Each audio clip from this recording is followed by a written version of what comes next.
rolling with FD. I'm rolling with FD. I'm rolling with FD, baby. I'm rolling with FD. And this is my co-host, Big Jon. Hey YouTube, it's your boy Big Jon. Thank you for rolling with me and FD here on What's the Play. We're here every week. Big Jon, what's going on? What's up? What's going on? Talking sports, the hobby, pop culture, and much more. Catch us every Tuesday night talking about sports, the sports car hobby, and current events. Go Bears. Most of these teams that do not care about if they're winning ball games. They care enough about, are you interested in what they're doing? Beckett probably going out of business or getting bought sooner. I don't think Kawhi Leonard, if he comes back, he's going to end up going back out. Dion, you don't got to like that he cocky, but he got a right to be. Big Jon, if Jimmy Butler goes to the Bay, I'm on the ground and I'm not. And you all know we're going to bring on guests from the hobby and everywhere else that you want to hear from. You have to be prepared for haters. You have to be prepared for people who don't like you. I started opening up my first packs in 1976. I don't want to interrupt you, but while you're talking, I just got some background entertainment for you, but keep going. What are you playing?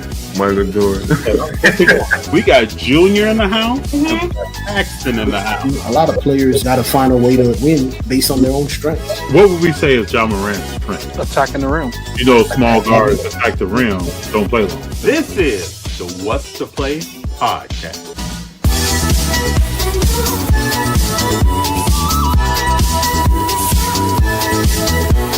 It's on, baby. It's on. We are here.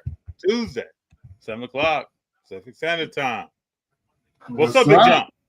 Nothing much. I have a lot of energy today, man. Sometimes I'm on Tuesday. I'm trying to push through. Today, I'm ready. I see it. I am excited. I've been I think I hit up Big Jon about 2 o'clock my time today, and I was like, man, my energy level is high. There's a lot to talk about. First, Golden State getting handled. Miami is don't know what the deal is. It's handling fellas right now. Disappointed in Jimmy Butler tonight. Well, Shaq thought he was going for 40. And he's not close to. And he was very passive this whole first half. I think it's intentional. Not the game to be passive. Before we got on, I was telling Big Jon, I think it's intentional. I think people are not overexerting themselves right now. And I think they know, okay, Curry didn't play tonight, but he's probably going to be back in a game or two. And they're not going to make the play-in. So I think they know they're going to be in the playoffs. Yeah. Right now, they're a game above Minnesota. So, and Minnesota's not looking good. Every game counts for them, though. They got to take this seriously because it does. That's not falling seventh. You can't give these games away. I agree. I totally agree. I'm sitting here right now as I look to my right. I see Shea at his locker. About to come out here and handle some business. Let me say MVP Shea. So what does it mean when Shea wins that MVP and he's of the 2018 draft class, but Luka, Trey, and Jalen Brunson don't have that award? He won't have a championship ring either, so it don't matter. Nice award. It matters. It's a blip on the resume. Most players don't win the MVP and then a championship same season. That's true. It's a blip. It's a good thing on the back of his basketball card. There you go. MVP in your first 7 seasons? Mm-hmm.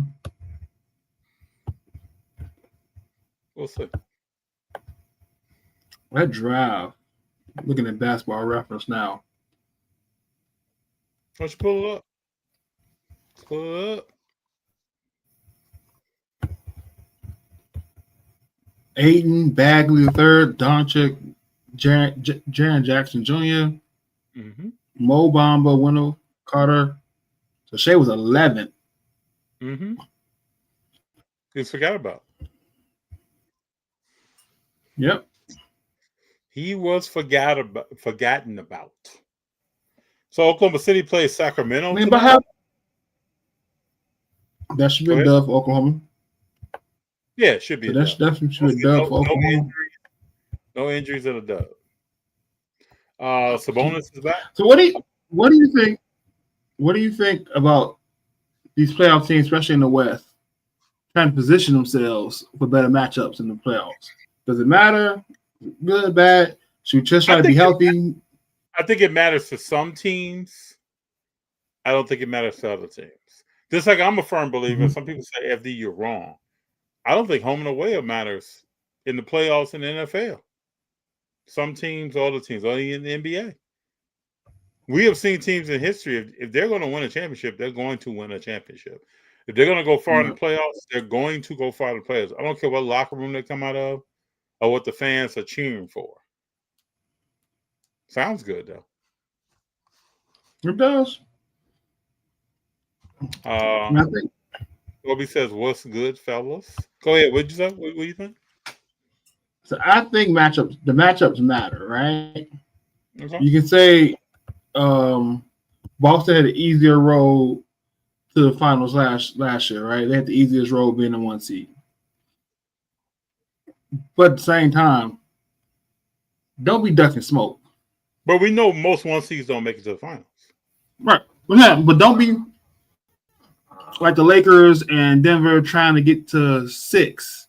So you avoid each other to the second round. Like a lot of that's putting the cart before the horse. I agree with that. We can't be cute with it. You got to come out and play ball. Right. But the Lakers aren't going anywhere anyway. They get the king back. What's that, sir? Ain't LeBron back? I don't care where he's at. I don't care where he's at. If we get to the playoffs, if I'm a team, I'm going to D up Luka and make LeBron beat us. And then I'm on the other end, make Luka play defense. Everything's come right to his face. It's really just that simple. And then he's going to get in foul trouble or cause other issues. And so the burden is still on LeBron offensively to get that thing done.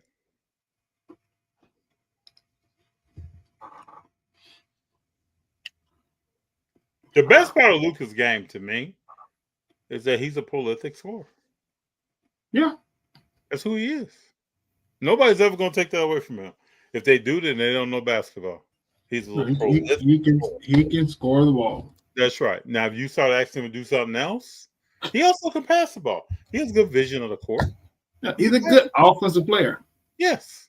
But you start asking him to be on the other side, get on that other side of the ball? No. Nope, not interested in that. I'll see you. Well, last time you seen Luka block a shot? I don't think. Strip someone. Strip. Just give me these. When's the last time you seen that? It's not. No.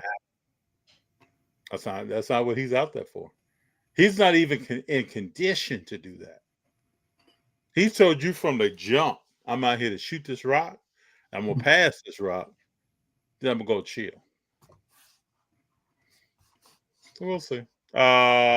Big Jon said, "What's good? What's good, Toby?" I need to do a better job of that, Big Jon. You getting no comments, man. Sorry to break the news, FD. Warriors ain't getting out of the first round. Okay, Toby. Okay. I'll let you when they're in the second round. So I got asked. They asked me, "Who you got winning, John?" I'm like, "Warriors." They're like, "Why? You think Curry?" I'm like, "No, they got Jimmy Butler." Right? Yes. This is why I say I'm disappointed in Jimmy Butler tonight, because you've seen Jimmy Butler take that Miami team to the finals twice. Lesser talent. Tonight, he's playing without Steph Curry. He's playing with lesser talent. This is your night to be the superstar that you are, and you didn't come out to be the superstar. And I'm disappointed. They lost 112 to 86. Now, you know that's a setup. Mm-hmm. That's chill zone. We're all chilling. Let me see who was the highest scorer. Like no starter had more than 2 points at halftime for the Warriors. Well, Kaminga had 15 and Pods had 14. They're the highest scorers. Santos had 13. Jimmy had 11, Buddy Hield had 10. Everybody's chilling, man. Everybody's chilling. Listen to this, though. This is how I can prove that show. Draymond had played 23 minutes. Mm-hmm. Butler played 29. Gary Payton played 20. Moody played 25. Kuminga played 25. Santos played 20. Everybody's chilling, man. Bad coach's decision. You got 10 games left. Y'all need to go 8-2 in the last 10 games. As soon as 30 gets back on the court. Y'all didn't go get Jimmy Butler to wait for 30 to get back on the court. Big Jon. Yeah, when they got Jimmy Butler, so 30 now on the court, this train still keep rolling. I'm not gonna argue with you. Tonight was a bad coaching decision on Kerr. I don't like where there's been other bad coaching decisions by Kerr. So I don't know, I'm disagreeing with you. There was no fire. I get off work today to come in here and start talking about some belt to ass tonight. That's what I thought was going to happen. Yeah. And now it's on the flip side. Because there was belt to ass tonight. Wiggins looked very nice. Bam looked good. Throwing that elbow in Draymond's face? Hey, sometimes you got to elbow Draymond. So, hey, you got to get it. Draymond got to get it like you give it. Yeah, I'm sure there's no love lost there. But I need Jimmy Butler to go Jimmy Buckets. Like he will. You have with what occurs does not. Like you had the mid post, ball in the mid post, and you looking to defer to Moody and to I like post. I like the big center. You got to go get your shot. You do. So you absolutely do. That was my problem with the game today. Like I watched up to the middle of the third quarter, and I was just like, "Bro, you better than me." I think I was in the second quarter. And I said, "This game is over." They were down by 17, something like that, 18. Yeah, I was just like, "Oh my gosh, I can't get it down to 11." This is making me mad. I'm gonna be ready for the pod. Toby says he won't hear from him because Golden State's going out in the first round. All right. People said stuff in 2022, so it's all good. I've said the team I wanted the world to avoid is the Nuggets. That's the team I want them to avoid for the longest.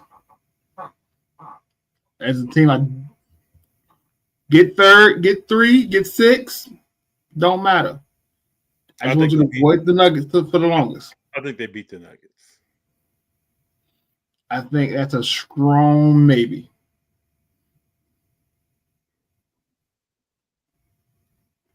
Wait, we talk about length for length matching up. Oh yeah, I agree with that. Then Jokic made a difference. Gordon is a problem. Yeah. So I agree with all that. So it's Porter from an offensive standpoint. Like they match up length, and then you got Russ is a problem. Russ is a problem, right? Yep. Butler's got to match Russ's intensity. Yep. But you have Jokic being a difference maker. But who D's up Gordon though? That's the problem. Won't be Kuminga. No. This young man, I've told people this for 3 years. This young man has smashed his head through his ceiling. He's not going any further. You know what? I watched the game. You know what frustrated me about Kuminga? There's a lot of things to me, but go ahead.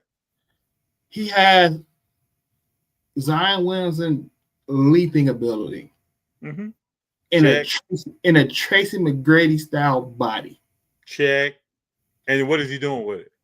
Right. Why you not jumping over nobody? You not mid-range nobody? Like, and he's downhill like a bull. He's downhill like a bull. He's not looking for anything. He's not looking to distribute. He's not passing on that thing. He's not doing anything. Jump shot weak. Mid-range is weak. 3-pointer looks like a teaching video of how to shoot. Yeah, he literally like, what is he, like 6'8" and slender? Yeah, yes. Like, yes. If you frame him next to T-Mac, frame him next to Brandon Ingram, like he has that build. He has that lean build. His jump shot is not consistent, so they're gonna let him get downhill and then try to get him into an offensive foul situation. Oh, then also his finishing ability at the rim is not polished. He'll get downhill and doesn't know what to do with the ball. That's what's frustrating. All right, we got right now Warriors play Denver in the first round. They may win one game. We'll see. I can't wait. I can't wait. Big Jon, tell him. Lillard out for the season. But this is something to talk about. Yes. Same thing Wemby has. But in his leg. Is in his calf. He supposedly had a pretty massive calf blood clot. Got him on blood thinners. They said this thing is under control, which means his health is good. But at this point in his career, this could be a problem for his career. So you know Milwaukee is done. Listen, get better. Damien, hope health over everything. That's a bad fit. That is thrombosis or whatever it's called. Like, we talk about the healthiest players, the most in shape players, not the bad habits of the 80s and early 90s. And yet you get all these injuries.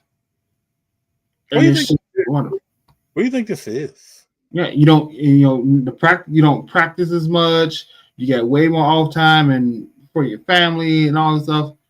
But the injuries in the NBA, the injuries in the NFL, and all major sports, a lot different. And this is not basketball related. Like, he didn't pull anything running. This is, could happen to anybody, I guess. It's just, I'm glad he called it. Same thing with women. Glad he called it. Hope they have a healthy life after this. But this is a lot. Do you think we've seen the last game with Dame and Giannis? Is it too early to be asking that question? Because I think we've seen the last game. I think it's too early. We'll see what Giannis does in the playoffs. Milwaukee might be just like last year, man. First round out. They might be. Yeah, blood clot stuff is very dangerous. There's going to be a lot of theories on what's causing these blood clots too. Bucks can't catch a break. I think it's just time for Giannis to bounce, man. Time to go somewhere and play some meaningful basketball. Just like we're talking about Kevin Durant. He's wasting his time in Phoenix. Sad, hope he recovers. So do I. I just hope he's good. Do you think it's diet or genetics? I don't know. Dame has played a lot of basketball to now be developing blood clots.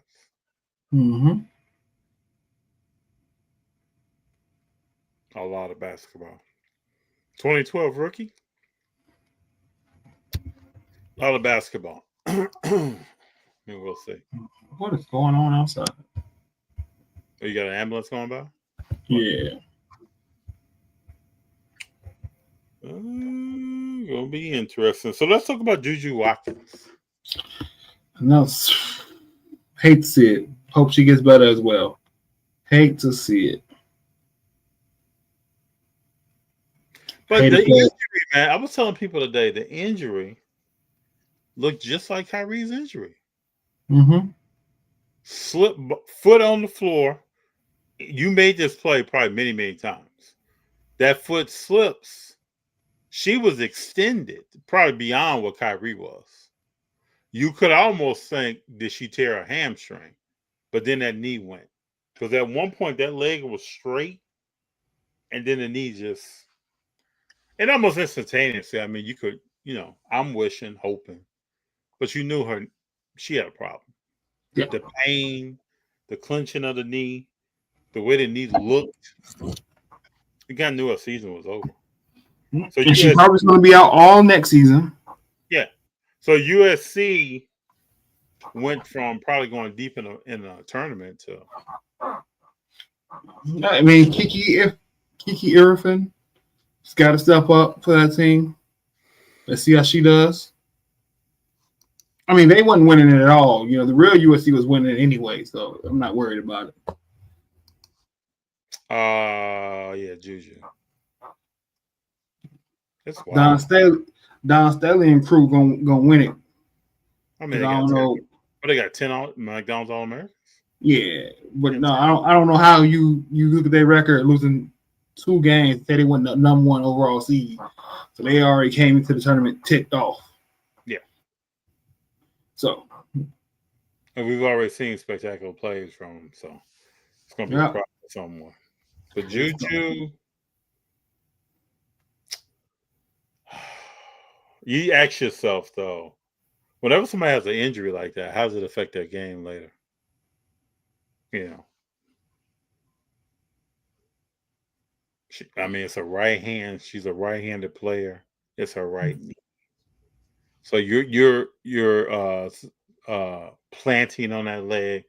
You're jumping. You're doing a lot of things off that leg. So, but medical advances today are not what they used to be. So it's all in her favor to get back, but it's a lot. I mean, it's just gonna be like Paige. You know, she's gonna have to take. She can keep her mental together. She can come back fine. You know, you seen it with you come with Paige, had to sit out last season because of injury. Come back to this year balling, senior year. Like the send off in 2 years for JuJu gonna be amazing, right? Yeah. The send off. So she's still gonna graduate on time. You know, all that off the court stuff she's still going. She's got to keep her mind right. You know, a support system around her. Yeah, that's the key. It's got to be a lonely feeling though when you get hurt.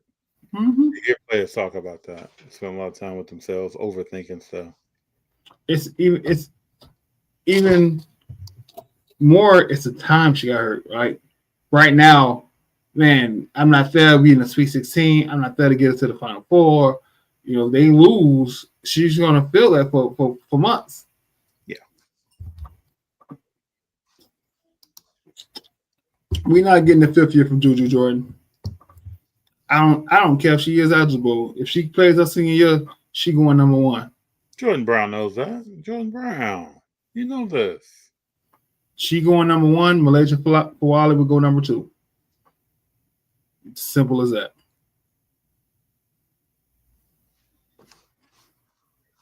Machado in the house. Haven't been this heartbroken since when Kobe tore his Achilles.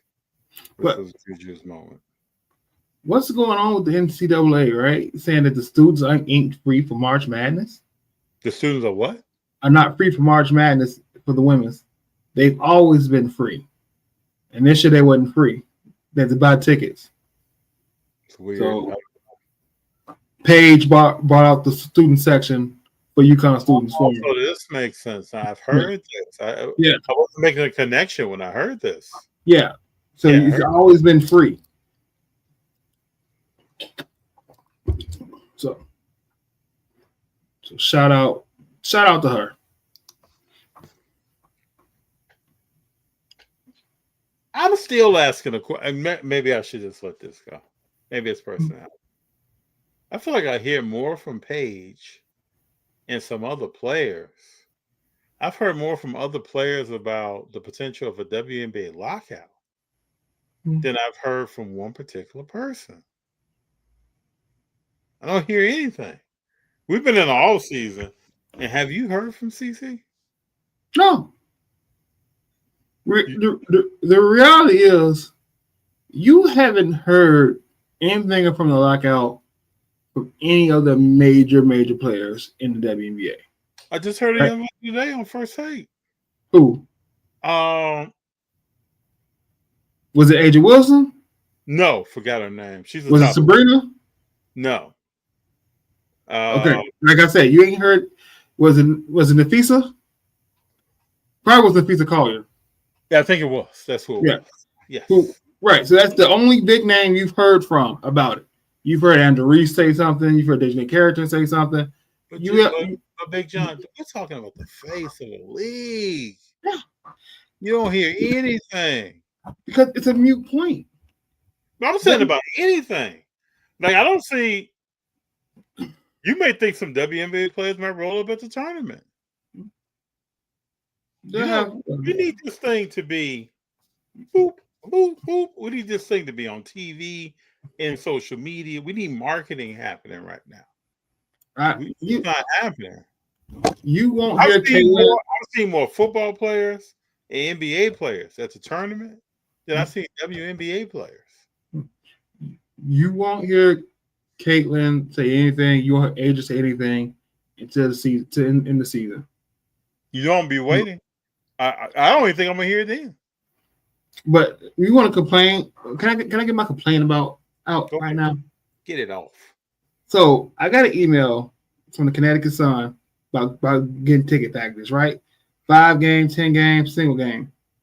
But why when I go look and see what the price now for like a 5 game, 10 game package, I got to re-put in all my information for somebody to reach back out to me.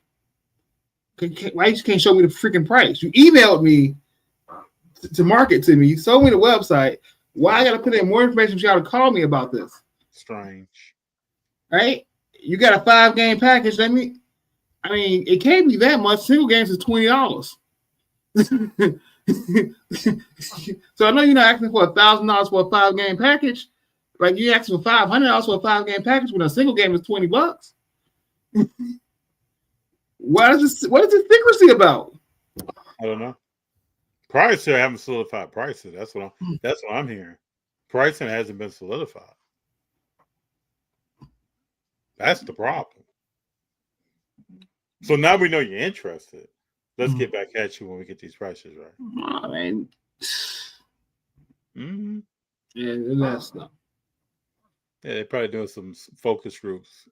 Would you pay this price or this price? Big business. Toby says, JuJu coming back stronger than ever. Don't forget Paige tore her knee too, and she back. The studies show that female players are more susceptible to ACL tears. So we know that Skeens is probably going to have Tommy John surgery. People act like that's not going to happen. We don't know what it's going to be like after that. You want to get into that? What's that? You want to get into that? You want to get into the 1.1?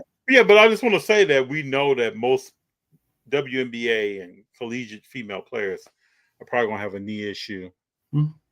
But let's talk about Skeens. I got some stuff I got some thoughts. Go for it. That's what you got. So there are 2 roads you can go down. 2 roads. Usually 2 roads. You can see something like a retailer purchases a $1.1 million baseball card, and everybody says, man, that's great for the hobby. That's wonderful, man. It's cool to see a retailer investing in the hobby.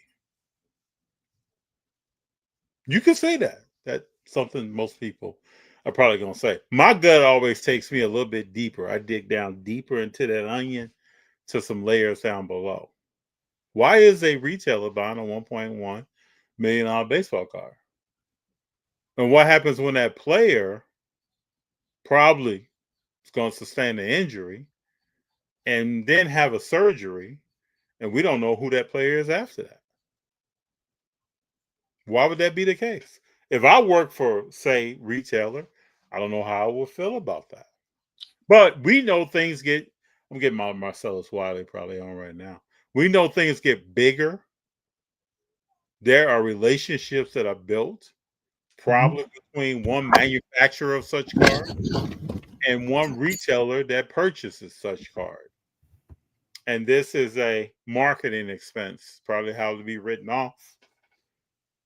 That said, retailer hasn't had a big, let's be truthful. When's the last time, Big Jon, you were in any sports apparel retailer buying clothes? No. I used to live in a sports apparel retailer buying clothes. I would be there all day, all night. You could pick anyone you want to name. I'm in there. And at this state of my life, I'm not doing that as much. And then, no offense to anyone in the hobby, So I got people here I got love for. So there are people going to hear this. I have mad love for. No offense in the hobby, but how many people in the hobby have been in such said retailer purchasing items, and after that retailer purchased this $1.1 million card, is this going to increase trips, traffic, and tickets? Probably not. So the question on the table is, why was the card purchased by such retailer? So I agree. I'm not even gonna big conspiracy with this, right? We know retail as a whole is struggling to get foot traffic and to convert foot traffic. Absolutely.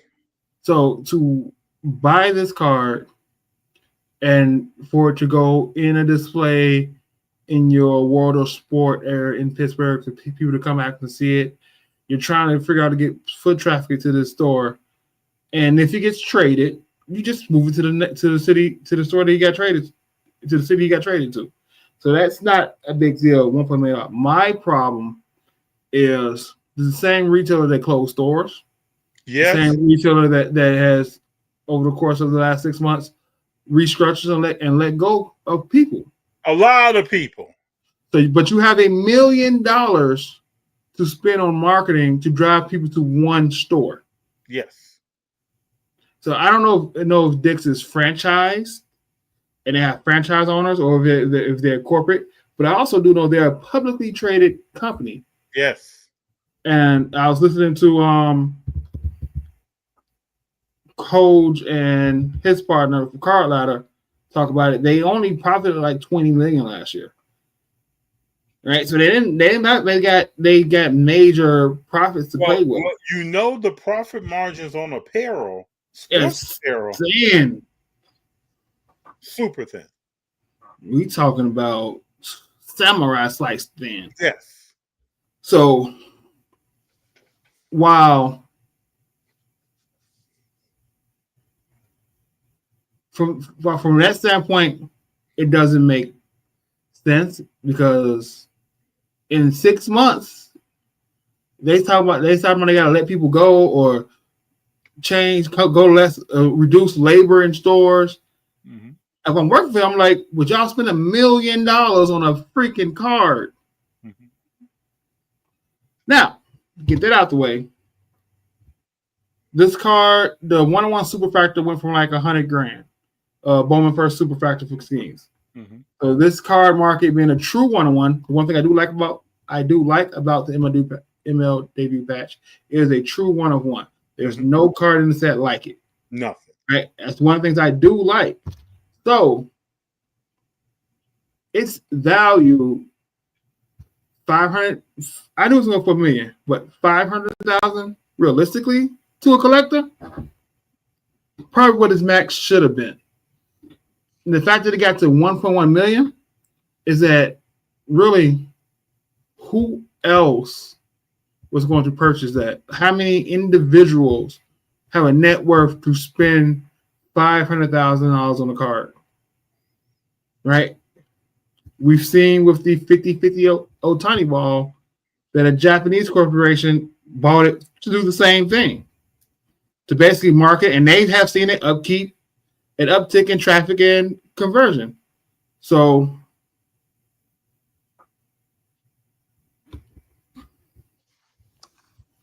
hold on. Jordan says Dick's owns the Pirates. Paul Skeens debut card is the model day Mickey Mantle card. Where's Jordan at?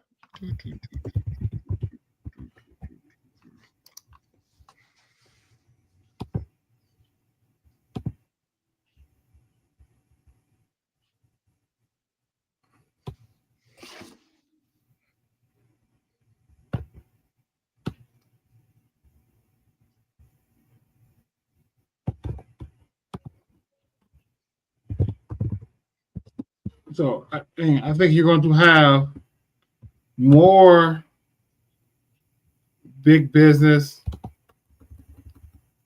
buying high-end cards.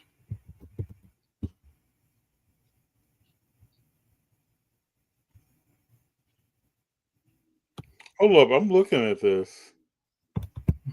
Does Dick's Sporting Goods own the Pirates? It's not reading that way. No.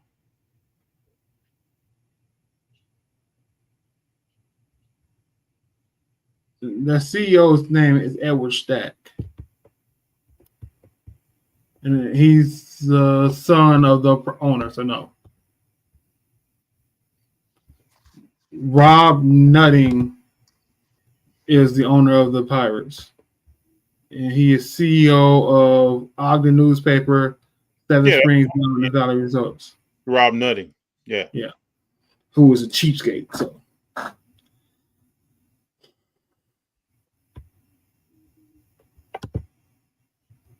Forbes estimates the franchise to be 1.32 million. Excuse me, billion. Mm-hmm.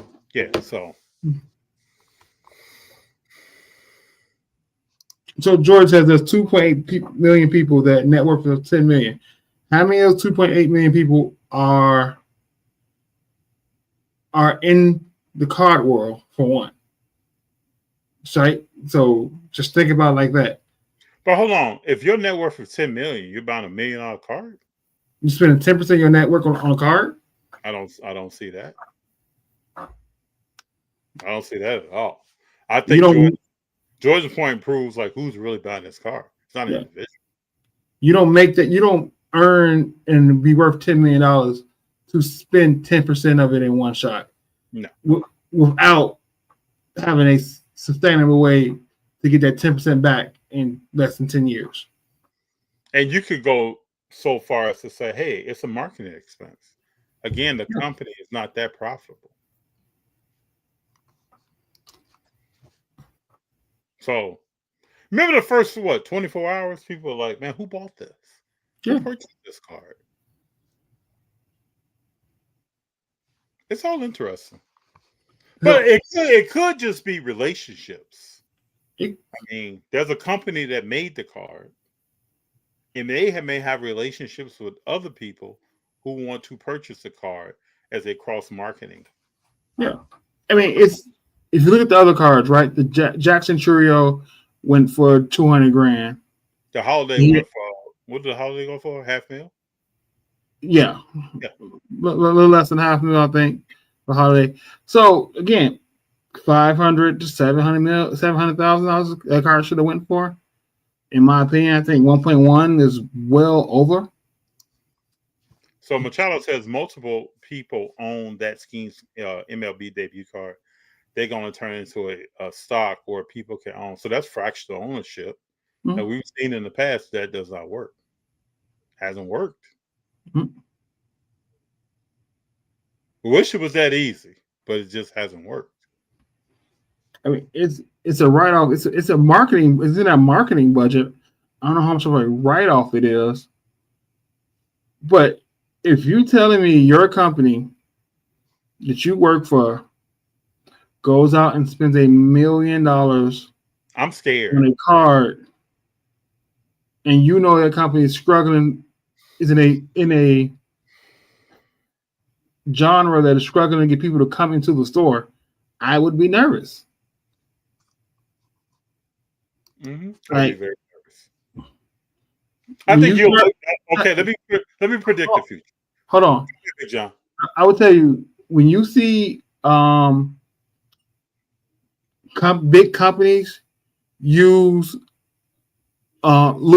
naming rights of stadiums, mm-hmm. which is free marketing, basically what they pay for, and can be right and get some more money.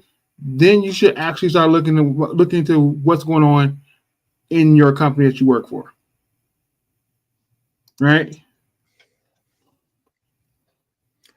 I think we'll look back in 5 to 7. It won't even take 10. And we'll say this is one of probably the worst business decisions by a company that we've seen in a long, long time. Mm-hmm. This would be on a YouTube episode. It'd be a 20-second clip of some of the worst things the companies did before they did this. And this will probably be one of them. Are we, Big Jon, are we pessimists? Yeah. Some people look at this and say, those guys are pessimists. They're haters. I understand the reality of who could afford to spend that money on a card like this. I'm glad the card went for over everybody's expectations. Right? That is good for the market. In the same sense, if we see these big one-of-one, irreplaceable moment type cards and collectibles sold, they're going to go to the ultra rich. Yeah. Right. Well, they're also coming back with a second year of this. The goal for reward winners. Yeah, but let's say there's no real rookie player of substance. No. Well, it's this year? Yeah, they're coming back. They're coming this year with more MLB debut patches. Schemes happened to be, at first, the hobby jumped upon, and all the fans jumped around Jackson Holiday. He's batting 100, so it couldn't be him. So then it went to schemes. When's the last time Major League Baseball and the hobby promoted a pitcher in their first year? No. They say pitchers don't sell. You avoid that. Everybody says, don't buy pitchers. But this year we're buying a pitcher for $1.1 million. So next year when these cards come out and there's no tangible rookie, what then? What's happening then? Well, you got Cam Smith, who I sent you that today, right? He's got open day, so he was a big time Cubs prospect going to Astros. Darn, that's one debut patch you're going to be looking for, and we'll see what else pops. And Machado makes a point here. His girlfriend was huge around the marketing of this card, the marketing of the player, making him relatable. This is all a program, people. He's a tall guy that looks dominating with a pretty young lady who speaks well and carries herself well in the public eye. They're a couple. Everybody now wants to be schemes.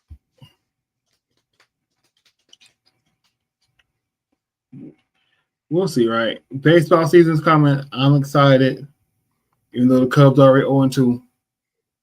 Well, Tom's about to rip the lid off. About to rip the lid off. Watch what kind of season he has. And but you also have people say, why do you have an opinion on something that you were never in the run for anyway? Like what's that question? You would never. We were never in the run for this card anyway. No, like but we're analytical thinkers, bro. Yeah. Yeah, we're analytical people. We don't just let something go by our face and we're like, man, that's great. No, people are thinking here. So this is why you have two analytical people breaking something down by something they saw, and they're getting to the levels of what is this really? And I understand we want to 10x the hobby. We got to have stuff like this if we want to 10x the hobby. We got to grab those people, guys and girls that may not be, they may have been interested in baseball, may not have been interested in a card. And we got to put something out there that makes people interested, because that large number is going to grab people's attention. But why is it grabbing people's attention? But did you know that Dick's is the number 3 sports card retailer? It wouldn't surprise me. Without going Dick's, I see cards, so it wouldn't surprise me. And a lot of times, I got love for retail, so I like to walk Dick's because they do some things to me that are exceptional when it comes to relating to the customer. But how does that turn into a product in a basket, increasing that basket, getting more trips into the store, competing with Amazon? There's a lot of layers. Yeah. And on top of that, now you gotta have extra security. I want to know more about that store, though. I want to know more about that location that the card is in. It's going to the Dick's World of Sports. What is that? I read that. What is that?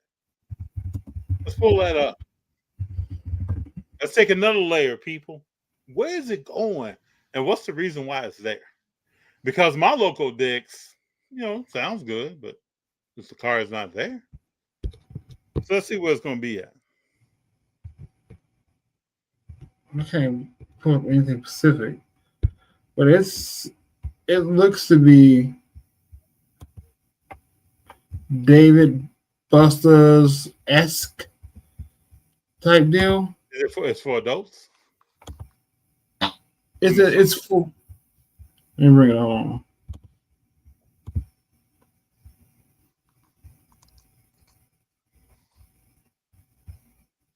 You got some images up.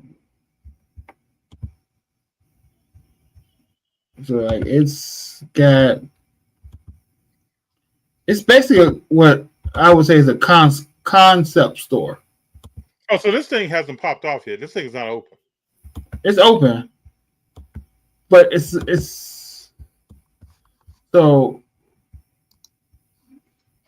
basically seems like it's a concept store. Like if one of those first stores, like if we could change everything, this is how we want to change it to see what it looks like. Store of the future type deal. You know what I mean? This is the concept they want in all these stores. Okay, I get it.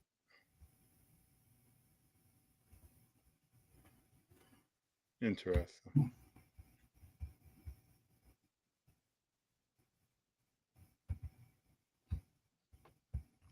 That's interesting, right?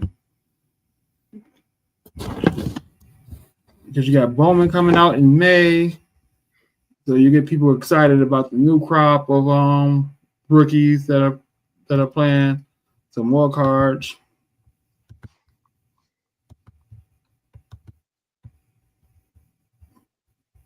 You know, it's good. It's good to see a baseball card going for that high because that's how much. That's the first thing you think of when you think of the hobby. You think of baseball. Let me play a quick video here. I just found.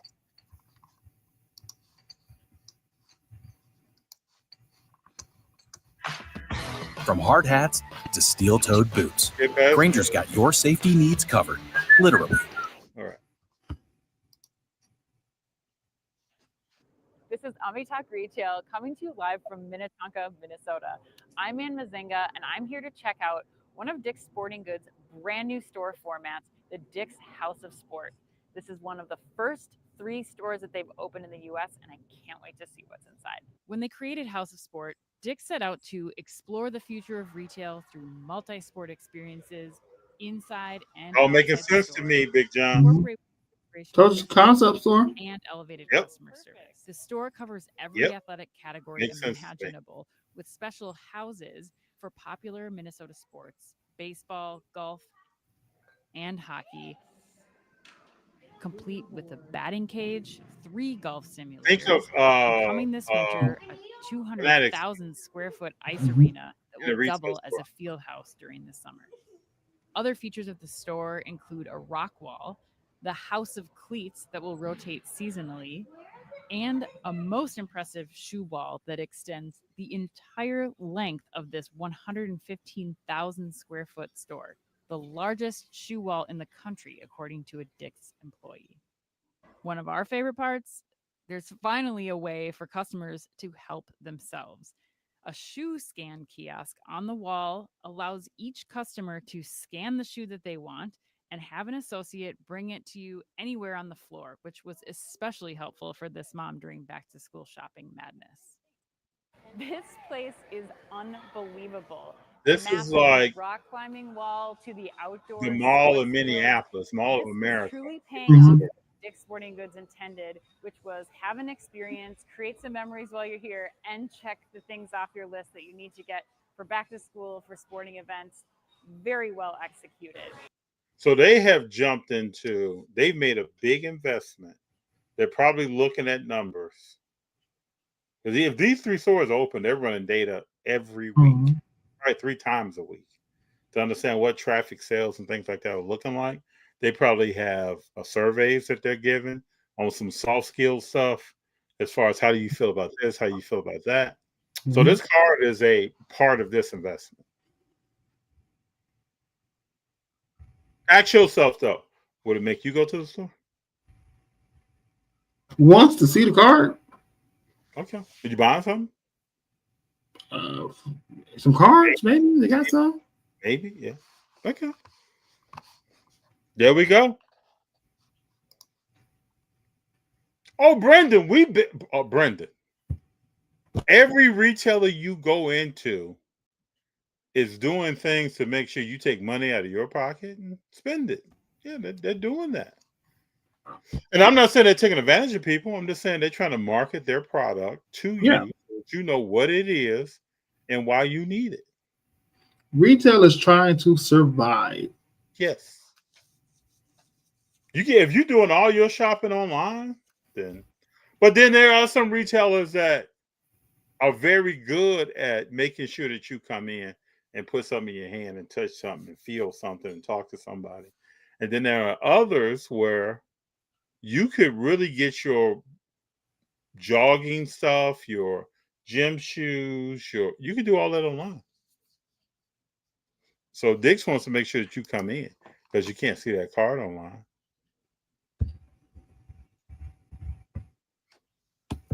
Hey, it's a good conversation. I didn't know we get that deep into it, but there were things that I've thought about that I'm like, Just know out there, I think you all know this, that Big Jon and I are thinking about why. It could be a dunk, it could be what the coach's philosophy is with Steve Kerr tonight and Golden State chilling and a bunch of stuff. Right now, Oklahoma City is up 51-28 on Sacramento. So the goal now is just, make sure no one gets hurt. Mm-hmm. Lou Dort is back playing. That's a good sign. He went down the lane the other day, stepped on Shea's foot, stretched a hamstring, something crazy. So good to see him back. I will say this. Paul Skeens is one of the few athletes and cards you can buy that even if it PSA 9s, you probably don't lose money on it. True. And it's rare for things that are not Jordan, Kobe, for that type of stuff to happen. Or super rare. And I hope he has an excellent sophomore season. Yeah. His base Bowman Draft Auto first, PSA 10 is $1,200. The PSA 9 is $550. So I think the raw you get it for around $400. But is this true? They're going to have a hologram of that card displayed at every Dick's Sporting Goods across the country. Yeah, that would be cool. Is that true? Jordan says, "Who's laundering money?" but like, here's the thing: if you'd have said that the former owner of the Walden family, the owner of Walmart, the former owner of the Broncos bought the card, I wouldn't bat an eye. He has a mantle, right? He's in the hobby. He has a mantle. Yeah, wouldn't bat an eye. Yeah. Wouldn't bat an eye if you said the owner of Walmart bought it. Mm-hmm. I would like, oh, you just been a conspiracy theorist now. Like, he has a mantle. Agree. Whatever happened to that Adam Sandler movie he's making about the hobby? I don't know. I know Billy Madison is coming out, but I don't know about that. Because I say a perfect plot is somebody trying to steal that card at the National.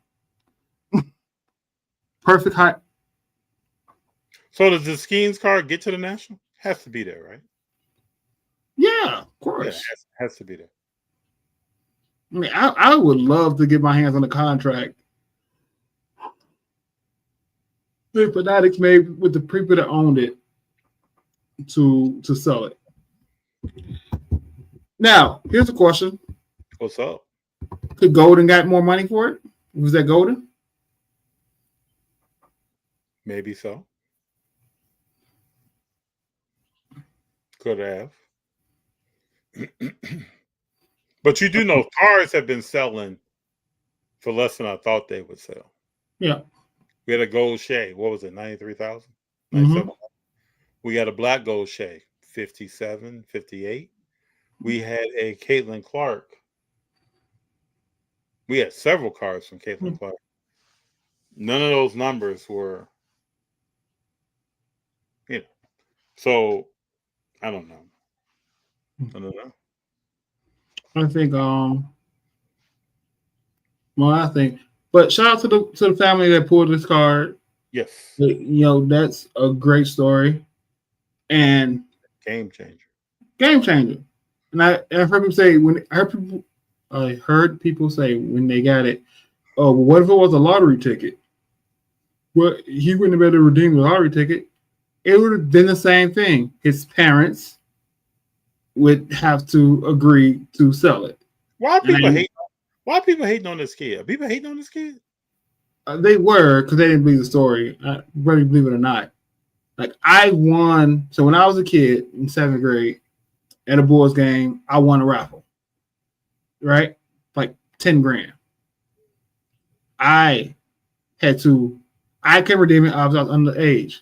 So my teacher redeemed it. Right? And the next day, he came to my house, talked to my mama, had paperwork, and when everything settled, came back and finished the deal. Because as a child, I couldn't win that type of money. Yeah. Right? So in this situation, if the kid opened the box, the child has to go through the parent, it would have been the exact same thing. True. I'm waiting for Taylor Swift to enter the hobby. The way she grew the Chiefs fan base and merch sales herself is insane. Don't think that's going to happen.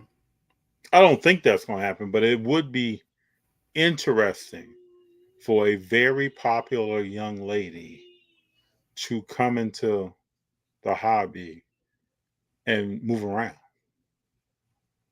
That'll happen at the same time you see Travis Scott going on Instagram live on a regular basis and pull cards or post cards on Instagram on a regular basis. That's when that happens. I'm surprised they haven't signed someone with a contract that has them doing that. I'm shocked. Right. The thing with the hobby and the thing with cards, you can't fake it. Either you're in the Pokemon and sports cards, or you're not. Right? They can parade you for trade nights and Fanatics Fest and all this, but who do you think is more of a sports card fan, Tom Brady or Grant Williams? You don't believe Grant Williams? No, I'm saying, who do you believe more? I believe Grant Williams is a sports card fan. Oh, okay. I believe Bobby Witt is a sports card fan because these people. When Tom Brady came to Fanatics Fest, though, he walked up like, "Man, this is cool." He never really acted like he was, he bought his own cards, which I think was smart. But it's not like, oh, you don't think he now owns a card shop brand, a franchise. Yeah. Right, Card Vote by Tom Brady. I don't necessarily know that, he's at home with his kids opening up cards. When Jordan owned a restaurant in Chicago, his name was on it. Mm-hmm. So there were people coming in like, "Can I see Michael Jordan? Is he here tonight?" Like, no. Yeah. But read Machado's comment. Michael Rubin has unlimited connects. Anything is possible to happen in the hobby because of him. A while back, he had Kim K posting cards. I never thought I'd see that. And now Tom Brady. But I don't know what you Big Jon, you go first. I have something. But do you think Tom Brady's in the cards, or this is just a good business for him to be in? No, let's say Kim K opened cards since. Let's say I'm Ruben and I say, "Hey, Big Jon, why don't you come through?" Yeah, come through. You're gonna come through. And you're gonna say, "Hey, man, this is cool. Who is this?" You're gonna start naming out people as you open the cards, and that's a shock to the system, right? That's a defibrillator to the system. But I think what we're talking about is something that a person has a general interest. I mean, Drake came and broke cards. But Jordan, people do fake card entries all the time. But you telling me, as a person who's in the cards and loves cards, you can't tell when they're faking it? You can't tell when these people are saying at the card show doing these deals that ain't a fake deal by now? Or I just got this card and this card, and it's all they posted cards that they got to resell. Not Hey, not the cars they got to keep. I couldn't catch it on camera, but I just bought this phone. Mm-hmm. Nobody's ever thought, man, what's up with that? Nobody's ever thought that? Like, I'm just asking. When I look at my Instagram, whether I like people or not, I can see, okay, posting cards, posting this, posting personal stuff about their life. They posting their cards. Okay, this person's in the cards for they like cards. This is their pair. Oh, this person's in the cards because they making money as a business for them, right? So when I'm talking about who was the quarterback that was with the Washington Commanders last year? Starts with an S. Sam. No, not Sam. Sam Howell. Sam Howell, yeah. So when I'm talking about Sam Howell till the cows come home, and you watch him play every Sunday, did you think that was going to continue? This is a golden question I have. Did anybody think, man, Sam Howell's a baller? And does anybody ask themselves now why Sam Howell and who's the quarterback for the Atlanta Falcons last year? Kirk Cousins? No. Before Kirk Cousins. Michael Penix. No, before Michael Penix. Last year, it was in the hobby. Everybody was talking about his cards. Starts with an R, I think. Does anybody understand why Sam Howell and that guy is really not going to ever be back starting with a team unless the first two starters get their legs broke or their arms torn off? Oh, Marcus Mariota. No, not Marcus Mariota. The other guy. I don't know. Well, see, this is what I'm talking about. But at one point in the hobby, this guy was very hot. Desmond Ridder. Does anybody know why Desmond Ridder and Sam Howell is not on the team and not going to be on the team starting to take snaps? Does anybody understand that? When you look at a quarterback, when you look at J.J. McCarthy at Michigan, do you understand how that dude probably is not going to be anything in the NFL? Does anybody ever stop and think that in 20 years of football, you really only have two quarterbacks of note? You can go back 100 years. But we still talk about these quarterbacks like they're about to do something. Does anybody understand why that is?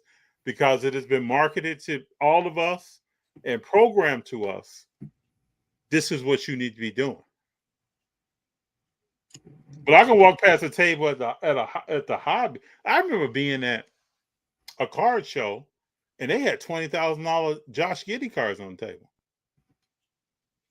And I'm thinking to myself, really? But this is what we're programmed to think and do. So I can tell you sitting here right now, in the next 40 years, 60 years, in the next 60 years, there's going to be 3 quarterbacks, maybe 4, to even consider to talk about. But nobody wants to hear that. So this week, I'm catching up. The last 2 weeks, I'm catching up on Squid Games. Do you watch Squid Games? No, I didn't watch the second season. Okay, so if I say something, spoil it. My wife's watched it, and I know what I'm doing. So we April and I we watched the whole first season, and her and I were talking about this.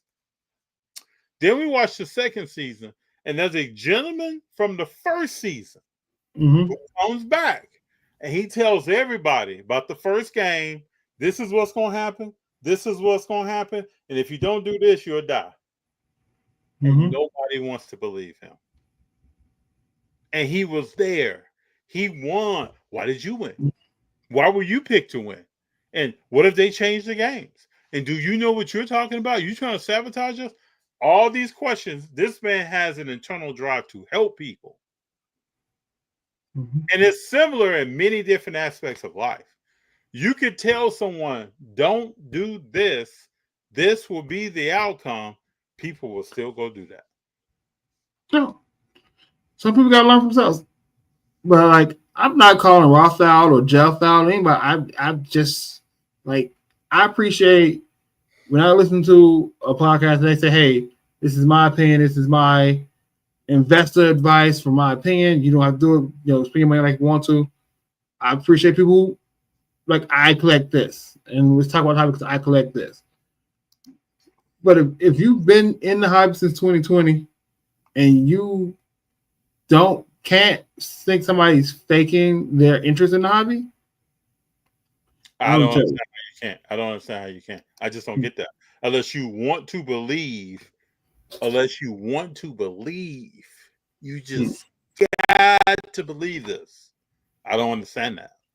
The hobby is a hobby, and the hobby is a business all at the same time. That's right. And you're gonna have people that treat it like a business, and you're gonna have people that treat it like a hobby. And that's where the conflict comes from. That's right. Because the collectors are mad about the Paul Skeen sale, and people who treat it like a business understand this is business. It's a good thing for the hobby that it's sold for that much. So let me go back and talk to the people that treat it like a business. If in the next 60 years there are 3 or 4 quarterbacks to only talk about, you can't make any money off of that. You're not doing anything. Short-term running, you got to keep flipping it. You got to keep moving. It's got to keep moving. You got to drop something else in, and you got to jump on that wheel.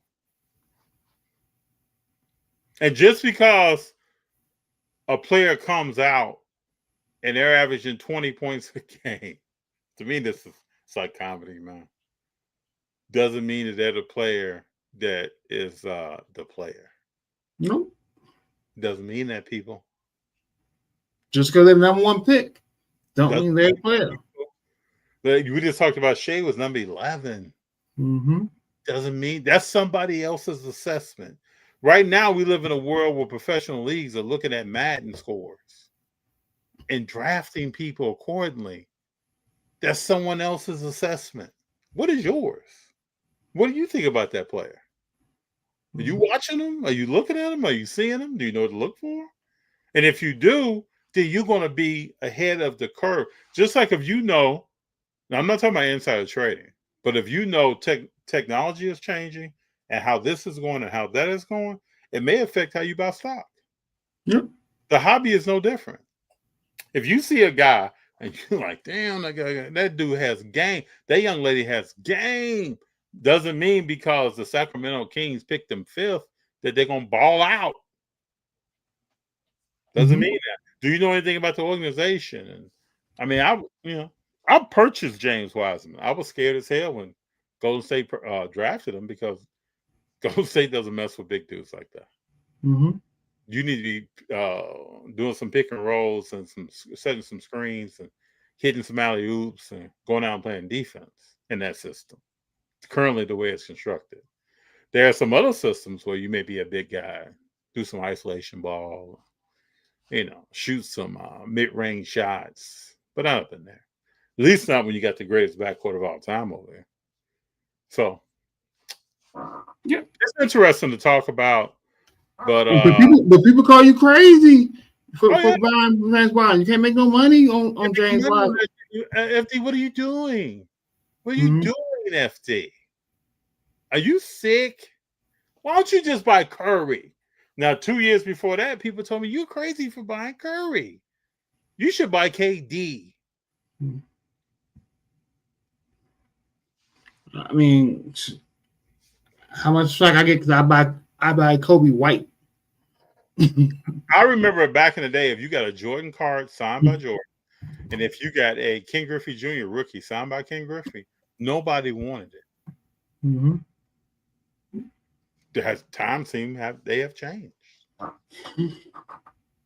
Sixers owners amid some asking ChatGPT about trades. Oh, Wise will be back with Chato. He'll do something somewhere. He'll be back. We give him an opportunity. He's got to make the most of it. Sixers owners admitted, bro. We live in wild times.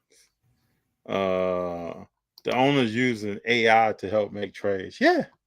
The Jets owner or the Jets front office said they use Madden to find out who they're going to draft. I mean, this is what.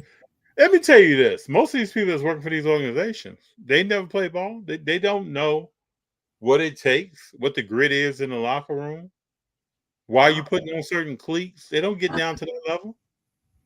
Know anything about it. Let alone to access leadership skills. That's right. The biggest leader in a football locker room, in a basketball locker room, may not even say much. Nope. You think Kawhi Leonard is a leader in the Clippers locker room? You think that dude's talking a lot? Nope. No. Because we all know the loudest person in the room is probably the weakest person in the room. Hey, I'm loud all the time. Just saying. Cody is on fire right now, Big Jon. Big Jon. Now, this is a prime example. And I'm going to say this. Big Jon has talked about this player since I first met Big Jon. When people were not talking about him, he was on the bench. He's not a good player. This dude is on fire right now.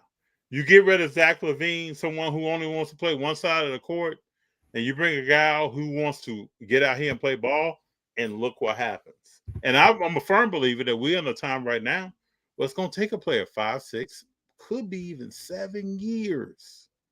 If that guy starts at 19, he may be 25 or 26 before you know who he is. But here's the thing that I'll tell you, right, what drew me to Kobe White, right? It was simple. He had a fun-loving attitude, liked to have fun. You sing an infectious smile and a crazy hair, right? Yeah, game. Yeah, good little bit of game.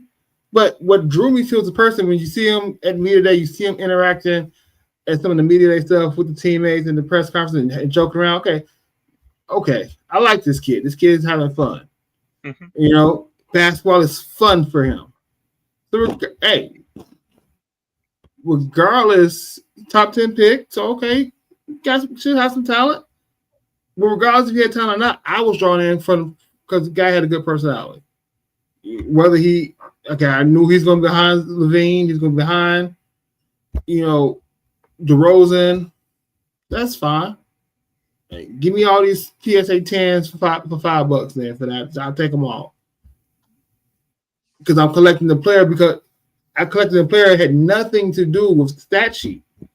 It had everything to do with I seen him on Instagram. I seen stuff in post-game interviews that connected with me. I'm gonna collect this player because he's not my favorite player on my favorite team. So when you started talking to me about him, I went back and watched film in North Carolina. Yeah. It spoke volumes.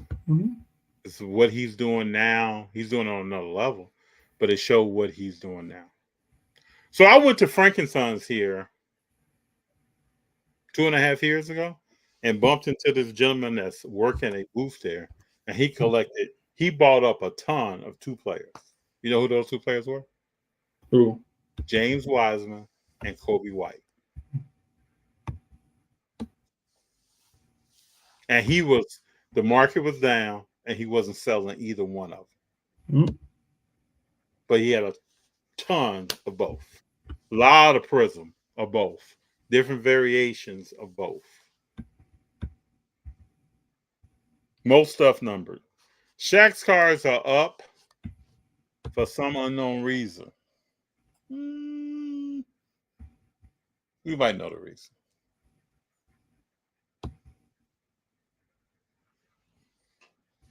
The only knock on Shaq's cards is that they were overproduced. He was in a time where junk wax is going on. Notice how some of the very rare Kobe stuff holds value, grows in value.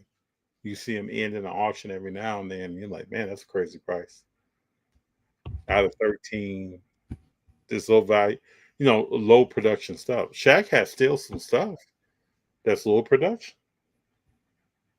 So it is interesting. Hey, what's up with this Coach Prime versus Asante Samuel stuff going on? I don't know. All about the back pedal and how you step out of the back pedal. And then that grew into who's better than who. Then that grew into Asante Samuel saying, I'm at the same table as Prime. Last I checked, Prime got 2 gold jackets. You ain't at the same table as Prime, bro. No, you ain't at the same table. No, he's not. Now, Asante Samuel, badass cornerback. Yeah. Deion Sanders is something you have never seen. And there lies the difference. You want to say, okay, who's a cornerback that you would put in Deion Sanders' table? Charles Woodson, maybe? Charles Darrell Woodson. Reeves? Darrell Reeves, Darrell Green. Darrell Green, yeah. Something Samuel that name won't come up. No. Solid player. I mean, you can't knock that. Solid player. You're just not that dude. Champion player. Won some chips in New England. It's not that dude, man. It's all good. Yeah. It just amazes me when guys get irked and get tweaked and get to talking and get. I just think a lot of times as an athlete, sometimes some of us buying and collecting some of these cars, you have to believe in the unknown and the unbelievable, and you adopt that mindset so much that you just start talking out of you just start saying stuff because. But think about it like this, right? To be a great cornerbacks will have what 6-year window? Maybe. Like how long was Reeves? How long was Reeves Island legitimately? 5-6 years. Yeah. Prime was a whole 10-12 year career. Bro, just even at the end of his career, kickoff returns, playing corner, went and played wide receiver.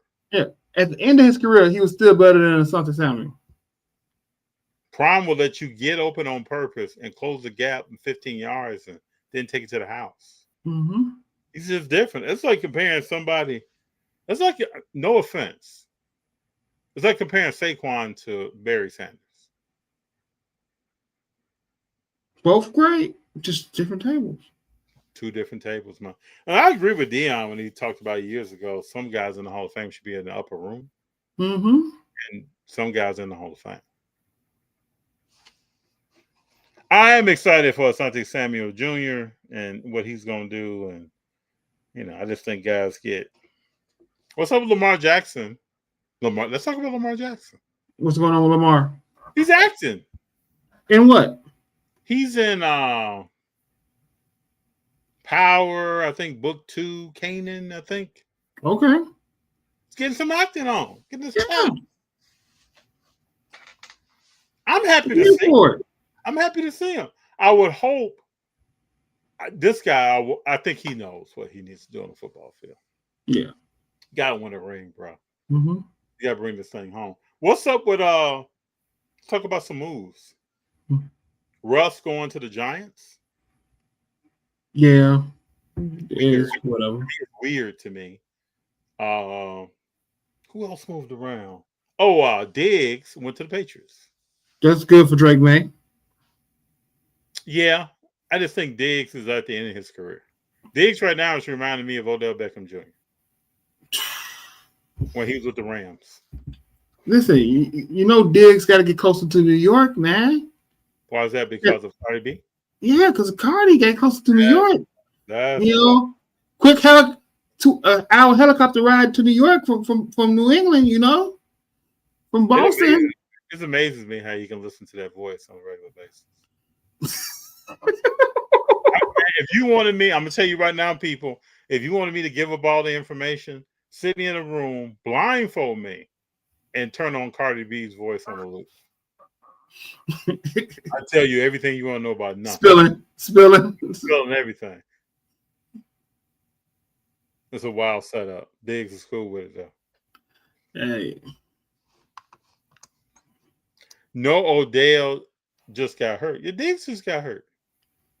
It's the same injury almost. What I would say about Odell before he got hurt, one catch made his career. That's it. It's like 50 Cent. One catch. It's like 50 Cent in the club. I always say if 50 Cent didn't make In the Club with Dr. Dre, what was that first album? And what kind of career would he have had? No 50 Cent slander would prosper, okay? I'm just telling you. That album was a classic. Okay. You got a 21 questions if you take that song. Hey. Because to me, 21. Mini Man? Damn. Mini Man. Okay, I'll give you that. Wish death upon me. Well, listen, we would not talk. Listen, but you know that album, Petty King, we're not gonna get on the Petty King's bad side, okay? You know that thing it ain't bumping right.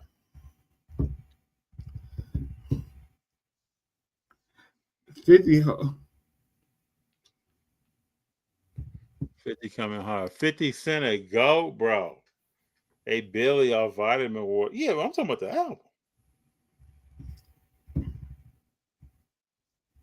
Oh, you see, Cat Williams bought a military base. Yes, smart move.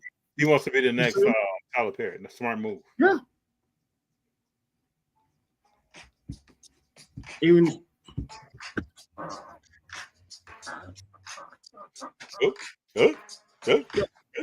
Good. So I'm in school at this time, and I knew a guy from New York. He said he was in New York. The 50's album had just come out, and he was in the club, and that song came on, and people were just mobbing.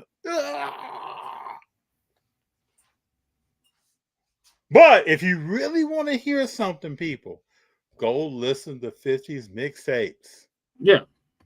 Ooh, before he got shot in the mouth. How to Rob? Ooh. Man. But see, 50, the reasons why 50's second and third album wasn't as hot as the first album was simply he reversed the formula. He got everybody else on.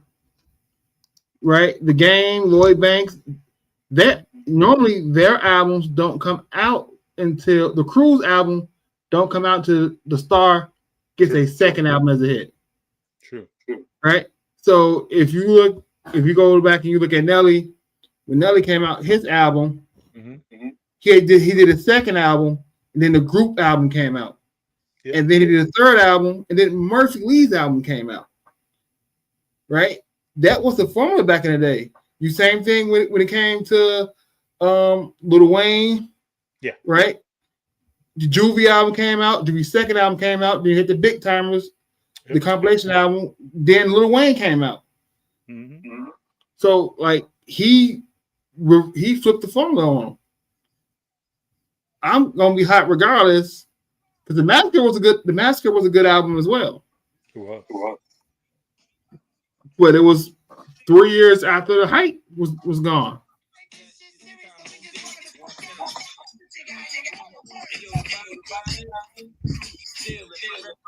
This stuff right here, man.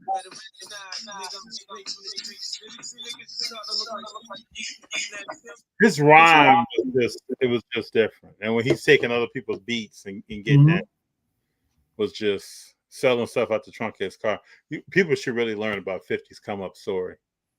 It's an entrepreneurial story. G Unit, Reeboks were a movie. Yeah. And all them GM people messed the money up, wanting to be individuals. Why? Like if I got a shoe deal and I got everybody in chat on the shoe deal, we all making money on the shoe deal. Why are you wearing other shoes? Why? Just to be that. I got a question for the chat. I hit Big Jon up with this, and I want to ask my people. There's some different mindsets in here, so I think it's a group's good sample size. Here's the question, folks, and this is hold on, let me tee this up right. Make sure I guess we can call this Sports Talk.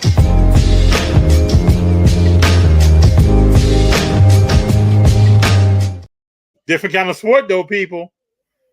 Can men and women be strictly platonic friends? We're switching this up, folks. It's going to be some things that come at you sometimes. This is one of them. Can men and women strictly be platonic friends the whole time they know each other?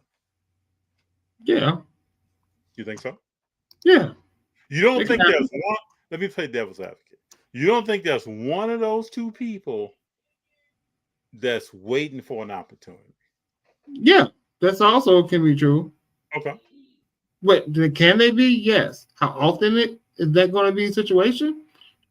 It depends on how you meet. Meeting is important. I agree with you on that. If I meet you and I'm trying to holler at you, no, we can't just be friends. If we happenstance are cool and we meet and we here, all right. If not married, this is for single people. Yeah, we talking about not married. Single people. Yeah, we talking about. I got one friend. Yeah, and management is in the room. So I got one friend. Okay, you got one friend. Okay, and that's management. She is that one friend. Okay. But I think for a single person, it depends on how you meet, right? If one of y'all meet trying to holler at each other, then y'all probably can't just be friends because one of y'all gonna friends on the other. But if y'all, I'm gonna say, Jordan, don't just be laughing at you. Gotta give me your opinion. No, ha. Hero 3 says, "Did you guys watch Court of Gold? Do you believe the Olympics MVP went to the right player?" Is this still a question? Are we talking about basketball? Yeah. Court of Gold. Yeah, I mean, Curry basically took that team, put them on his back, didn't he? Yeah. Who are people thinking should have been MVP? LeBron? I didn't see that. If there's attraction involved, no. This is where I'm at. I think it's a lot of times. Okay, so let me say this: you attracted somebody. I know each other 5 years, and now you know all the stuff that she's been through and how much of a headache she is. You still just can't be a friend. You still got to make it more than that, even though what you already know. Oh, people ain't worried about that. Somebody there is thinking, I can change that person. I'm waiting for the right opportunity. I'm gonna break glass. Well, if anybody's who's single and you got a female who's just a friend, right? Who friend zoned who? It all depends on the dynamics. I'm asking the chat. If you're single and you got a friend of opposite sex that is just a friend, who friend zoned who? Oh, in the past. Okay. Yeah. Good question. Because I don't know. Like I've been more than 15 years. I can't believe Machado went with Drewski. You don't want to. Wow. At least the way the paperwork is reading, you don't want to bring up Drewski. And don't let your Guna thoughts win. Exactly. I think people can just be friends, right? Some of that has to do with proximity. I think it's how you meet and proximity, right? Because if you are a guy and you overshare too much, she gonna lose interest. If she had the interest and just be friends with you. Yeah, and I think that yes. And I think once you get to know that person and know very specific things about that, I just rather be your friend. We can be cool. I know too much. So I've had times in my life when I was a younger person where I've told people I have no interest in being your friend. Absolutely none. And I didn't feel like I was wrong for saying that. It's got to be for real. I think a lot of people are afraid to make that statement because they think they're going to ruin something, or we won't talk anymore, or we won't. But I'm notorious for this, saying what I'm thinking. Machado, F being in the friend zone, I'm trying to be in the end zone. Something to that. Machado, I agree with you, sir. Nice guys finish last. Also agree with that. Somebody better speak up. First of all, you can always have a heel turn, Machado. You ain't got to be nice. You can have a what, sir?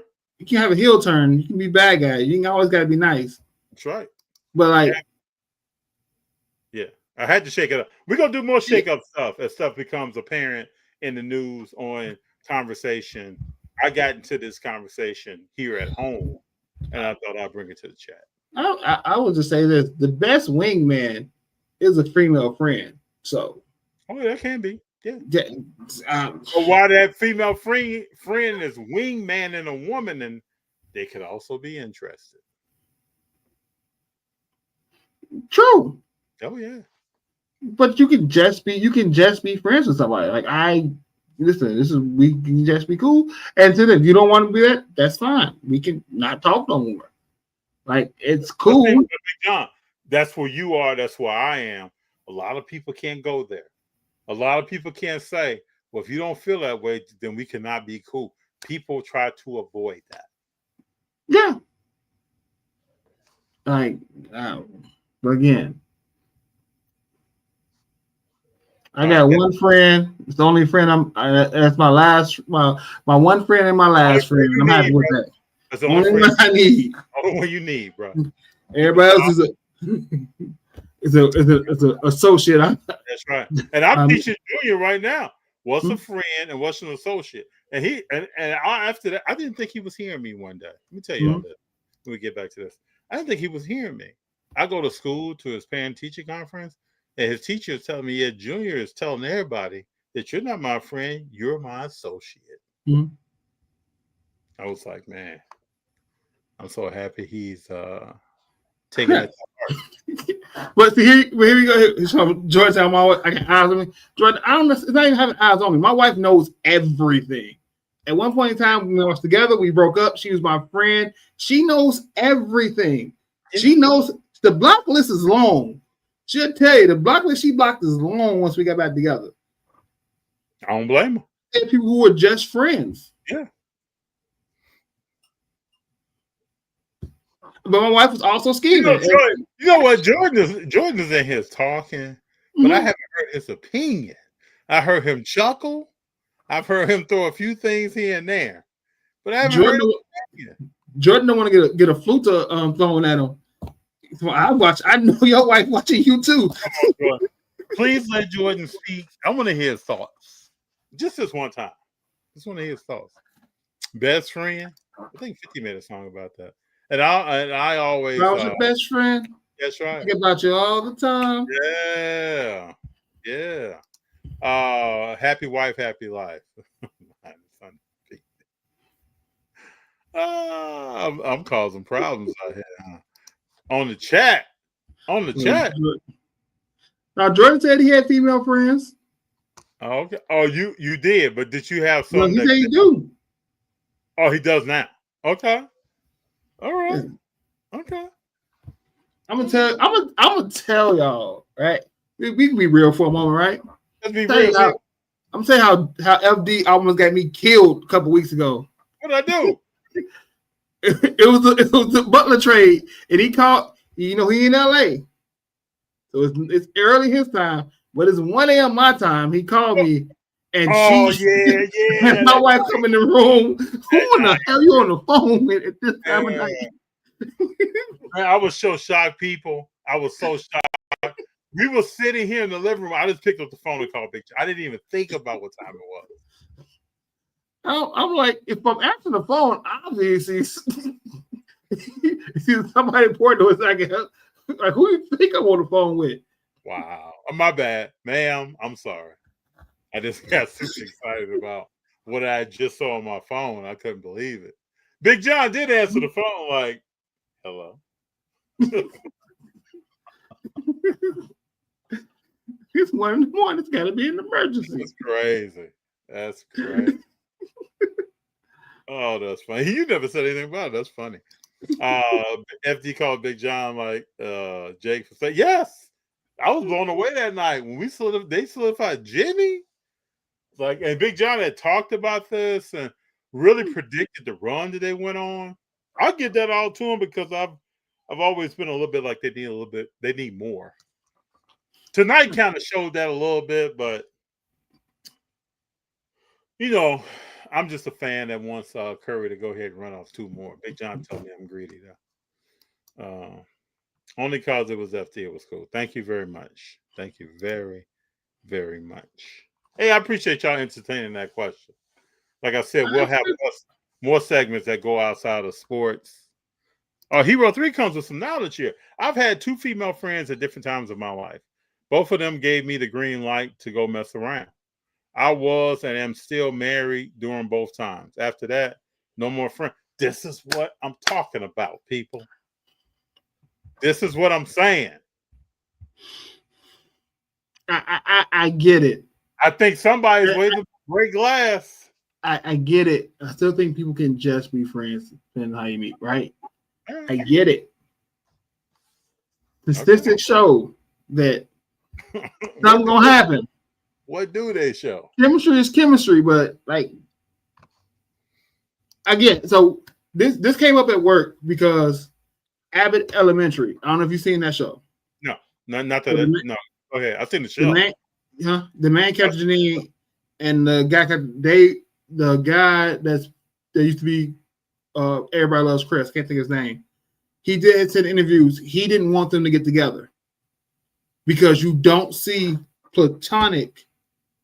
You don't see black platonic friends of opposite sex on TV, and that's what he wanted to show. Where you can still be friends without crossing the line. Like you haven't.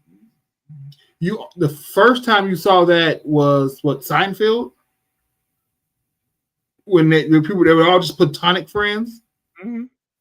Like that's the only show that I can think of off the top of my head that you've seen people being of opposite sex being platonic friend group. Yes. No co-mingling whatsoever. Yes. Machado says Cap on, I think, Hero 3. I won't touch that.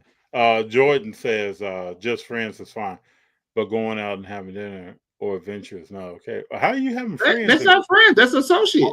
Yeah. How you a friend, Jordan, if you can't be around people? How you friending? Like you ain't never on the phone. You're not around folks. You just see them and give them a strong head nod. Like, what you doing? The first thing you got to define what is a friendship, right? What you do for me, I'll do for you. I mean, what is it? I'll get you a significant other who can point out your good friends and your bad friends for you. You won't believe them at first. I guarantee you they will prove true. That is invaluable. Because believe me, throughout life, there are some people sitting around all of us that mean us no good. You know, the biggest hater that you could imagine is saying they're your best friend. I promise you. And if you haven't been through it, it's coming. I've never rolled like that. I just can't be around people hating on. I just can't do that. I got other shit to do. I just can't do that. But there are people who will be right around, men and women will be right around you all the time and hating your guts. Want to see you fail. Can't wait to hear about your failures. This is what I do to test some people. I tell them about what I'm doing. I try to make sure, and I don't leave stuff out. So I'm not lying to them. I try to make sure what I'm doing is sound as a strategy. If I don't have a strategy, I shouldn't be doing it. So I try to make sure I know what I'm doing. But then when I'm doing what I'm doing, I tell them about it. And if they get tired of listening to the positive stuff that's going on, me raising my children, what's going on with my family, what's going on rolling with FD, what's going on with what's to play, Big Jon's coming through, this whole thing to me is very different. If they don't want to hear that and they start sliding off, you know who they are. And if I get a glimpse of who I think you are, then I'll start telling you some stuff to see where you're at. But sometimes, like, we cool. We see our friends in one way, and that other person see things that you just naturally blinded for, that you think is an endearing quality that is not really endearing. Nope. And a lot of times for me, it had to do with people who have been around a while. Yeah. I met through high school. I met through elementary school. I met friends because of proximity. Yep. Friends because I went to the same school. Friends because we lived on similar blocks. Friends because when I went over that person's block that I don't even talk to no more, I met this person. There's really no foundation there, but you just know this person and you become comfortable with them.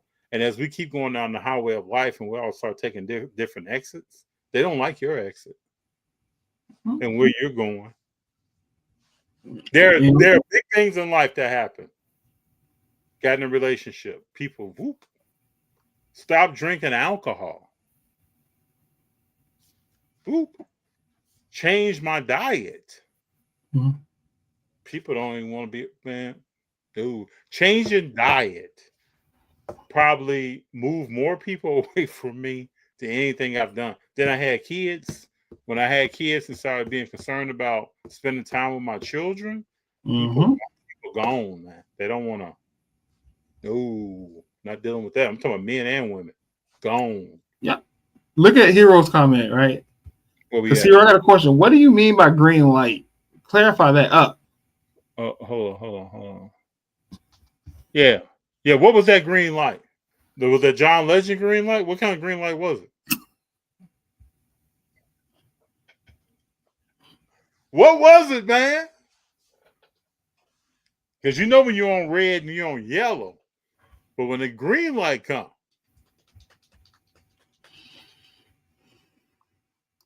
it gets interesting. I left for private industry. Okay. Then we need more than that. I'm showing all my platonic buddies my Pokemon and Funko. I love it, Machado. Really, FD, I haven't drank in like 6 years. Still have same friend. Man, you are blessed then. I told people I stopped drinking, and within a week, my phone didn't ring. Nobody's asking me where we going. Not at all. Kid you not. We're talking about 7, 8 people deep. Not at all. Over with. So I would ask you, were you drinking with these people, Jordan? Or were you drinking and they were sitting there chilling? Steph Curry, green light. We shooting our shot from the logo. All right. Machado, man, we got to get you on the show. What does it take for Big Jon FD to get you on the show, man? You got to have you come through. I think I sent you a note, IG. You got to have you come through. Hey, I love the conversation on this. Can men and women who are single just be friends?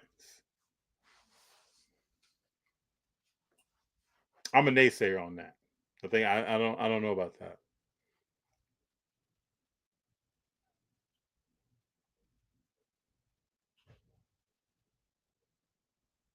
Anything else happened in the news, Big Jon? That's of note? Anything exciting? Nothing really. And you see, this is how the NBA is going right now. OKC is destroying Sacramento. Now they're kind of chilling. It's a 9-point game. People are just trying to close out this season, man. Most teams have 9, 10 games though. Yep. Then we get to the really of the reals. Oh, that was something I wanted to talk about. Hold on. Soon come, FD. My first stream will be with y'all.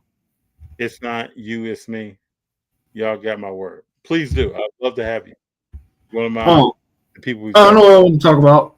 So there's a new show starting up about 20 minutes from my house in beginning of June. Thinking about applying to be a vendor. You should. You've talked about this. What's the name of it? Let me go on Facebook. Connecticut Car Show, something like that. I'm thinking about it, but then that's gonna bring me to thinking about, okay, what inventory am I gonna have to take? So I don't know. I gotta give it a serious thought process of reaching out and just seeing. Okay. How much a table might be. True. That's a big consideration. Yeah. Can you split a table with somebody? You know, the 860 card show is what's going to be called. It's going to be on June 1st. 860. Okay. Catchy name. Is that the area code out there? Yeah. Yeah. Catchy name. So,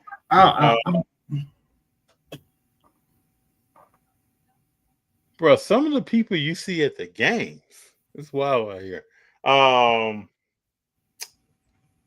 Could you split a table with someone you know? I don't know. Have to see.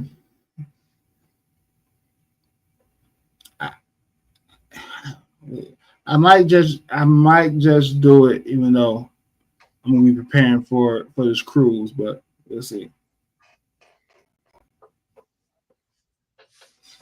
It'd be fun. Put some dollar cards out there and just see what. Yeah, that's what I was gonna say. Yeah, if you had some dollar cards out, or you created some bins. Yeah, like some price point bins. Then yeah, I got enough for some bins. I'll tell you that. Mm-hmm. May give you a little spending money on the cruise. Mm-hmm. You know, $100 or less, good. Your cards in order, Big Jon. Yeah, I think you'll have fun with that. I've only set up at one show while I'm talking to you, and I think that day I put 12 cards out.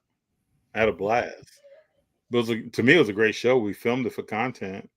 Probably got 8,000 views. It was a great.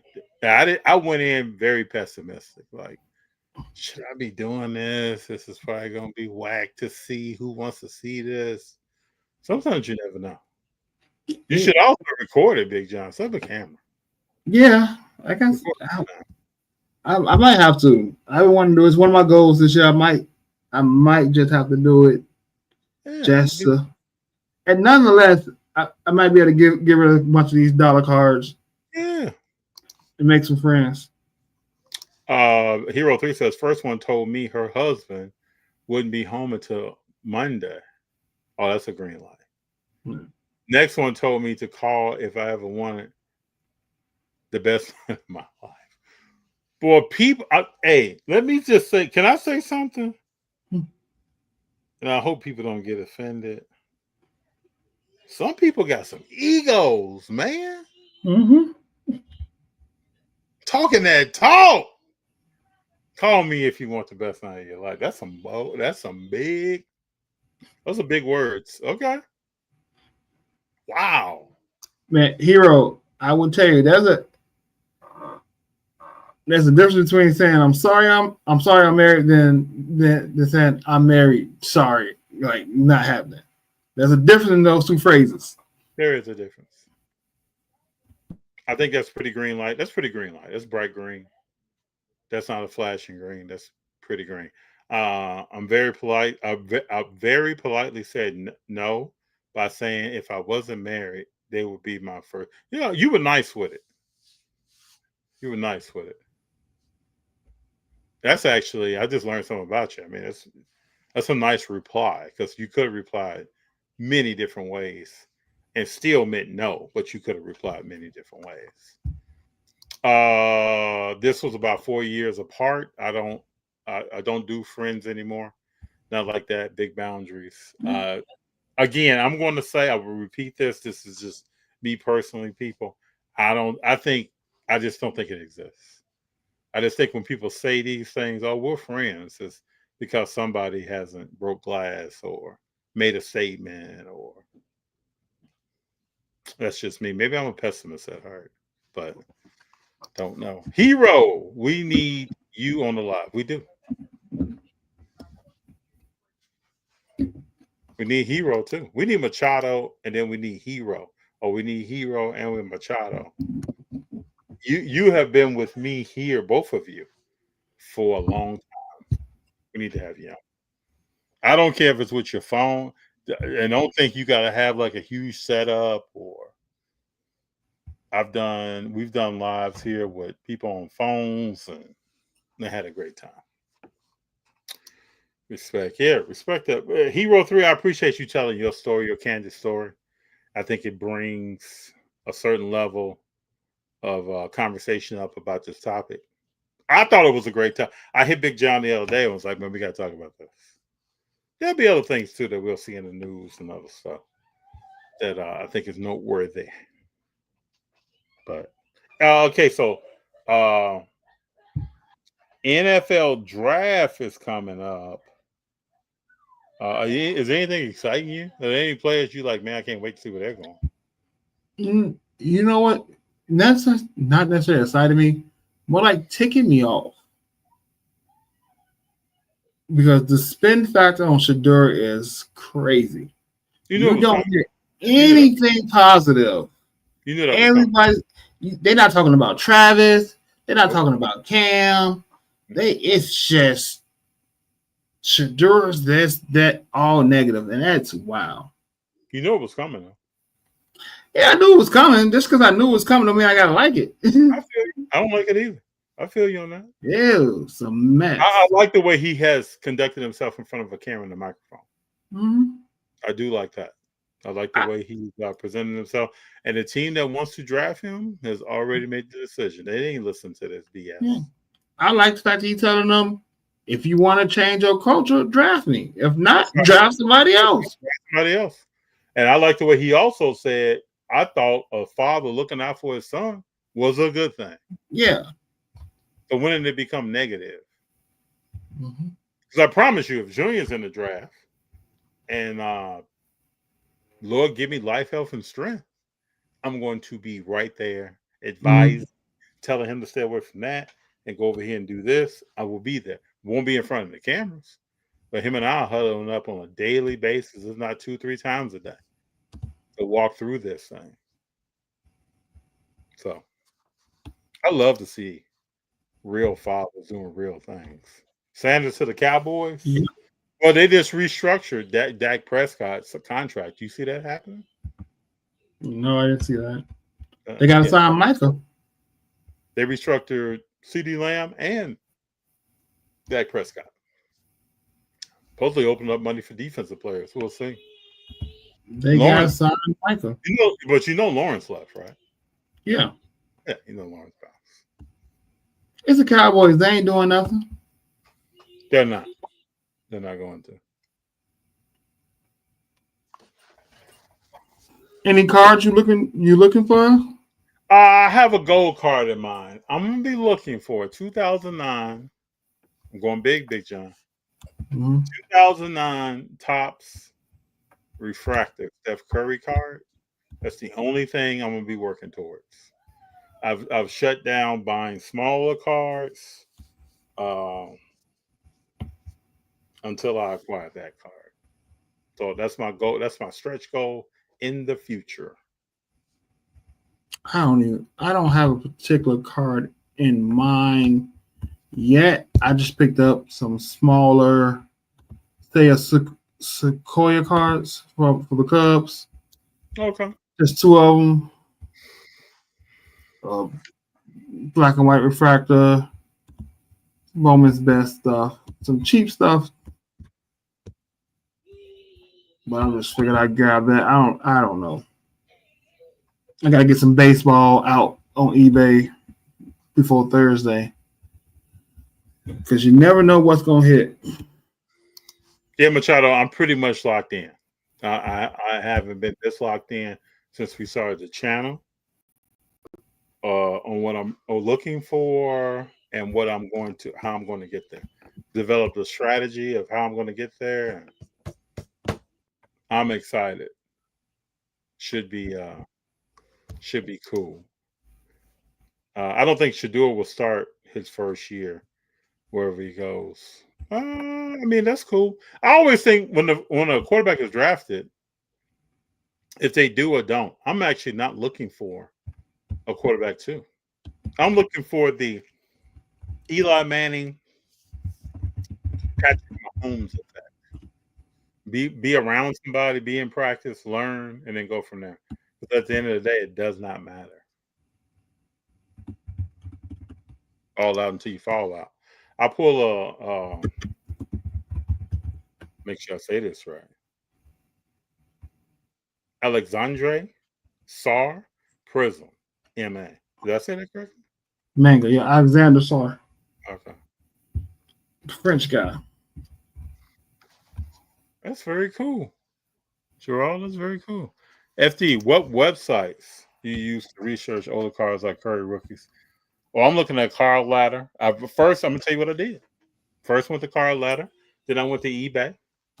And within a few minutes on car leather, I kind of knew. I just went to eBay to see what was sold and what's out there. And that kind of car doesn't sell often. But car leather hooked me up with what value I should be willing to pay or thinking about paying, and what can I talk down from, or whatever else. So trusted sources that that we all use, but in literally about 3 minutes, I knew what I should be trying to pay for that car. See, the only other thing I would have did was run the ComC and see if there's one up there. What to look for? I did look at ComC. I didn't see anything. That was like the next day, though. I did do that. That's a value as well. What Big Jon is saying. I usually go eBay, save searches, whatever I'm looking for. Like one of my save searches is 2024 WWE Prism Gold. And then I go to eBay, search for that. Then I go to ComC and I go look for other colors. And I just go try to determine value. Right? Based on other colors, what I can get it for. Yep. Would you ever want a Aja Wilson card? Yeah. Hmm? I got to get a good Aja Wilson card. Okay. It's part of my South Carolina sub PC, my side PC. Okay. If I ever see anything, I'll let you know about it. Yeah. I got a bunch of football players in that side PC. J.C. Horn, Bruce Ellington. What's the guy from the 49ers? I don't have any Jadeveon Clowneys because I don't really like Jadeveon Clowney like that. I can see why not. I need to get stuff on Gilmore. I need to get one of his Gilmore cards. He's a player. Yeah. So I play from South Carolina players. I got some Cardozas. So we good. I would say this, Jordan. Price is subjective. I absolutely agree with that. Man, Caruso's funny, bro. Mm-hmm. Caruso gets ripped. I don't know who this player is. And Caruso runs down the court to make sure he rips him and knocks his ass out of bounds. They need that. I think that's hilarious, man, the way he did that. Who is this? Is this Kevin Herter? Does he have on a headband? No, no, this is not Kevin Herter. It's another guy. Herter took his headband off a couple of games, but no, he doesn't have a headband on. Number 33, he got walloped. Yeah, the price is subjective. Also, we got to remember on some of this older stuff that you might pay a little bit above what the comp is. You might pay a little bit below what the comp is. To me, it's all about getting the card and the grade that I want and going from there. Am I getting age of shoes? No. I am not a big shoe guy. Yeah, I don't go buy shoes like I used to. There was a time in my life, I have them and be rocking them. But I don't buy shoes like that. I got some shoes now that I bring out and dust off and go from there. We should make a trade. Hero, what you got? Hero, you got this card? Talk to me. Yeah, I watched clips from the jersey retirement. Mm-hmm. That's cool. I still I personally make a graph in my head of Bam's career after dating Aja Wilson. I don't. Where's Bam at right now, man? I don't know what's happening there. Big Jon, you got any multiples, extra Cardozas? I need the variation. I don't. I only got like 3-4 cards. Again, I'm just picking stuff up. I'm picking up, and I don't even have any numbered anything over yet. I literally have not been picking up a lot, especially since I've been off of whatnot. So going strong. I only spent $1 on whatnot the whole month. Going strong. Okay. Is this person here a wrestler? No. Who is Jake? Who's Jake, Jordan? Jordan, break that down for me. Trying to get my knowledge up, Jordan. FT, any recent marathon clothing pickups? No. I think you all saw on Instagram that we went back for my birthday and had a chance to meet Black Sam and talk to him a little bit, but no clothing.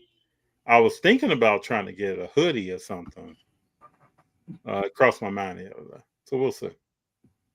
Oh, that's the guy that plays for the Kings you were talking about. Oh, that's the guy that took the tumble. Yeah, he got racked. He got racked up. But if Jordan just DM me his WNBA cards before he sell them or whatnot, I would have some more. But Come on, Jordan. Come on, what's up, man? Fam, supposed to be fam. He was on Memphis Grizz but got traded, I think. Okay. He just got racked. That's the my man wasn't having it. Zerny in the house. What's up, Zerny? What's up, man? What's going on? What's happening? Good to see you. We talked about some things. All right, Zerny, before just coming into the door, can single men and women be friends? That's a question we had tonight. Zerny, what's good? From Jordan Brown.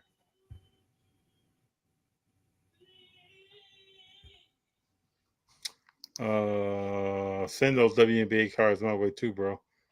Come on. I wonder if you're Zach LaVine and you go from team to team and you're scoring 20-some points a game and still losing. What are your thoughts? I'm getting paid? You getting paid. Yeah, probably what it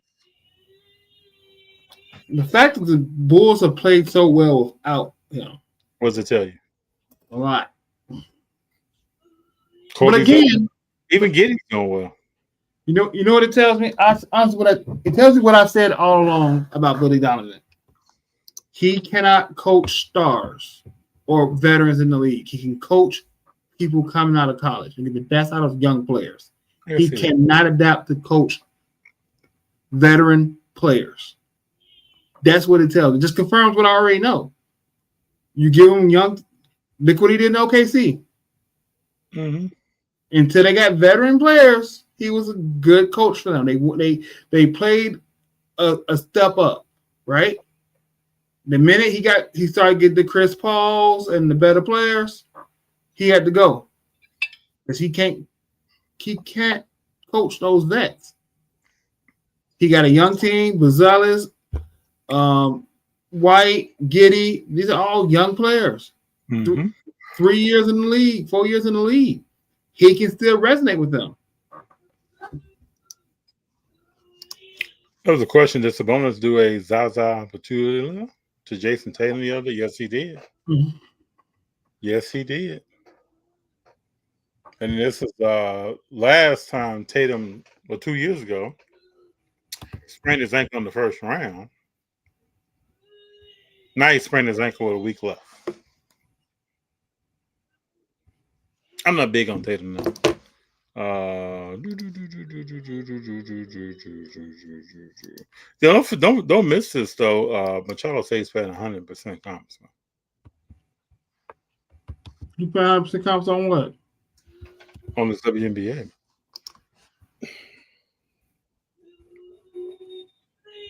Machado trying to let you know if you got cards, send them his way.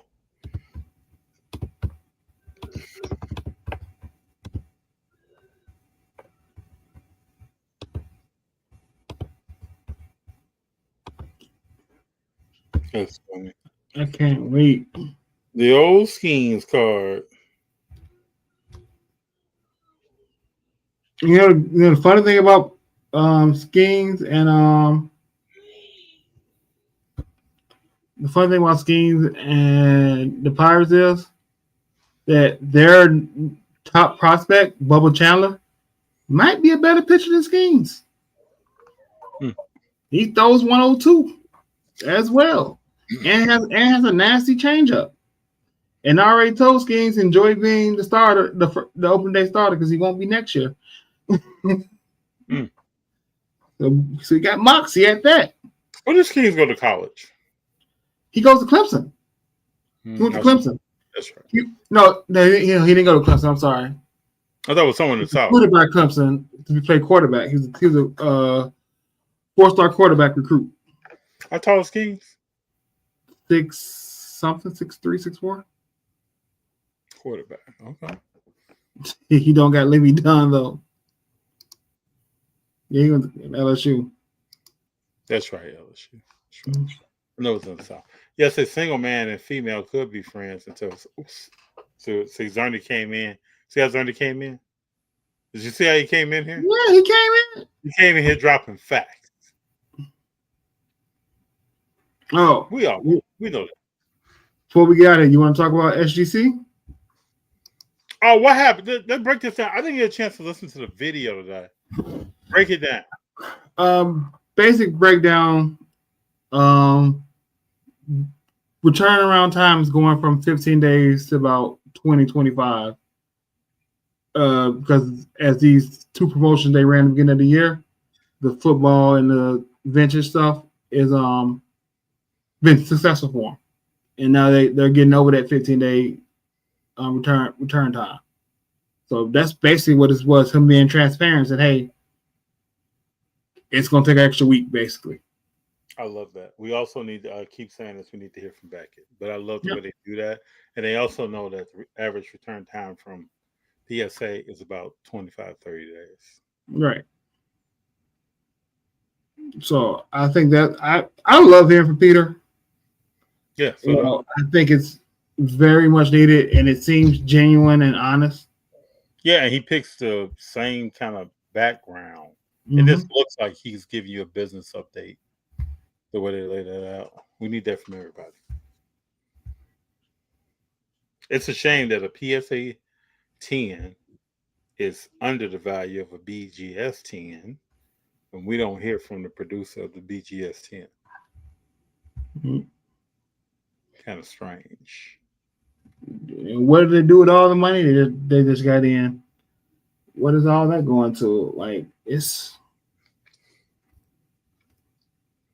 maybe they're gonna pull a Schemes marketing program. Did we ever touch on that on this stuff that's going on with Tag? Did you see that? You talking about the cases opening in your hands? Yeah. So I don't know. Maybe I'm wrong. When I first heard about that, I feel like I've heard about that before. Is that just me, or is this new to people? It was new to me when I heard of it. Okay. But as much as I want a better grading company than PSA or something to get the values, I've learned not to be the guinea pig, not to pay to be the guinea pig. Oh, like not to send your cards to Tag? Not if I'm paying them. If they want to offer to grade some cards for free, yeah. But I'm not going to pay to be your guinea pig. I don't see I no longer see I'm all for, hey, try new companies, try new things in the hobby, give something a chance. What can happen? If you do it once, at least you tried it, right? But from doing that, I've learned with Arena Club and others, just like, I'm not going to pay to be your guinea pig for your new company you're starting. Did Tag make you earn my money? Did Tag say anything about that? Oh yeah, they said that's how they were designed to prevent tampering.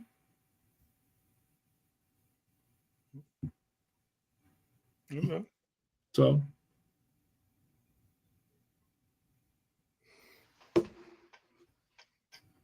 I like Arena Club slabs. I have some, but again, I graded with them for free. I got in the program and graded 100 cards for free. I wasn't paying to grade my cards with them until it was earned. What about the Fanatics digital rips, whatever it's called? You seen that? What's your thoughts on that? On that mystery pack? Not much. Sounds good. Feels good. I don't think it's too much to that. I would say they just copy what Arena Club does. That's all it is. Yep. I don't understand mystery packs. I'm not a fan of mystery packs. I don't get it. And what about people talking again about Top Shots? What is that? Nothing to me. So I'm gonna pay. Y'all tell me when I'm wrong, and maybe I shouldn't even. Like when it comes to NFTs, I can't get behind. When it comes to the thought of cryptocurrency, I can get behind that being a future currency, because you think about it, your mother when she was a kid was paying stuff with checks or then food stamps, and now everything is on a digital card. Cash you don't even hardly ever use these days. So I can see things changing in my hand. Right. So I can see the way we pay for things changing in the future. You know, my son's 40 and, you know, I can see it changing. But NFTs, I still can't comprehend the difference between that and a JPEG. Let me ask you this. So if I get on YouTube and I see Steph Curry hit that shot against OKC from half court, why am I trading that on Top Shots? Yeah. Because anybody here want to tell me that? All right. So Jordan Brown says mystery packs can be good, but it's cost versus actual. I'm just not in. Draw asks, why do I grade cards? Two, I grade some of my PC because I want those cards encapsulated. Then I grade other things to resell so I can buy PC cards. That's just the simplest way to put it. Yeah, that's kind of straightforward. Straightforward. Like my low number Montez Ford stuff, I need to grade because I want to keep those, and I don't even care what the grade is for the most part. If it's like most of my collection is PSA 9s, and I'm happy with that. Or CSG 9s. And see, I think a lot of people are Machados where they need to fill their cards. I mean, I have cards that I don't even look at. I don't look at a lot of stuff. And Big Jon and I've talked about this. Big Jon likes to fill his cards, go in his office, look at them, sort. I don't do that. Just a little bit after I purchase something, that thing is probably locked and tucked away somewhere. Oh. So you see it? You can barely see it. So we opened some Squishmallow cards for me and my daughter. Okay. This week. I like it. She likes it. To the point where she took the box and started opening up cards without me. She just knew the box was hers. Like, hold on, wait. Let me show you what you got to do. We had a good time this week opening up those cards. Very cool. Very cool. Hero, let me see that card. DM me that card. Let me see it. Delia Boss? Yeah. Let me ask y'all a question though. Let's say you're in an NCAA tournament, you fought to be there, and you lose a game because somebody traveled and hit a shot. How do you feel? You feel in slow motion? No that problem. looks like a travel. It could be in real time. I can see it being a guy to stuff. It could be slow, and that's just human error. It could be slow or fast. That dude traveled. That dude Patrick Ewing, that thing. In real time, it felt like 2. That's a shame, man. In slow mo, it was 3. Is Cooper Flag playing for Duke right now? I don't know. Gotta check that out. I have not watched any of the men's tournament. I've watched some women's tournament. Haven't watched anything. And then when I was about to get to it, Watkins got hurt. Derek Queen, that's the crab dribble FD. Nah, bro. It's travel. That's what we call travel. I know a crab dribble when I see one. Mm-hmm. I know travel when I see one. I know if I was on the other team, I got problems. Okay, he playing. Okay. I heard he was playing. Someone said that, but so he's coming out next year, right? Yeah. Is his body ready for the NBA? Doesn't matter. He looks. He only gonna play 65 games anyway. Yeah, it's true. I thought I was gonna see a little bit more muscle tone on my man, but thinking about it, you know, you're getting ready for the hype, right? Hype trains coming. Choo choo. Oh yeah. Choo choo. Hype trains coming to town. Cool. Listen, you still got Wemby rookie products coming out. Oh, you're gonna have Cooper Flag for the next 3-4 years. Rookie. You ain't heard nothing about this year's rookie class. No. What you gonna talk about? The kid from there's a kid in Washington that's coming along. What's his name? Sorry. No, that's the other one. The other one. He's coming along. That's the kid I'm watching. He's coming. I know who you're talking about. Hold on, let me see. Another French kid, right? Yeah, I think he's French. Wizards rookie. Rasheer. What's his name? Rasheer. He's coming. Jordan on it tonight. Appreciate you, Jordan.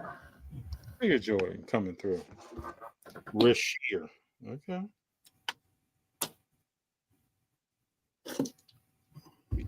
Jordan wasn't giving answers like this a few minutes ago, but it's all good. When we really needed them answers, Jordan. Keynote, George little brother. Keontae George little brother. Who's that guy? Oh, he's coming out? I hope he's not shooting 38 from the field. What you think? People sleeping on this year's NBA class. Yep. That's a reason. Yeah, I mean, this is the kind of class that if you can pick that right player and they pan out, yeah, you're going to be winning. Yeah. I mean, this class being down is one of the things. You said you think it's going to take 3-4 years for somebody to actually break out. Maybe something to pick up and hold and wait and see. So why do coaches do this? Shea has 33 points. It's 111-94. 2 minutes and 48 seconds left. Why is he still in the game? Oh, I don't know. Is he from the Tom Thibodeau coaching tree and want his star player to get hurt? I think it's to win the MVP, personally.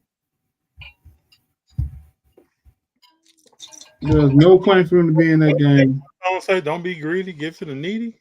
Mm-hmm. Don't be like that, man. Jordan locked in tonight, like Grom watching film.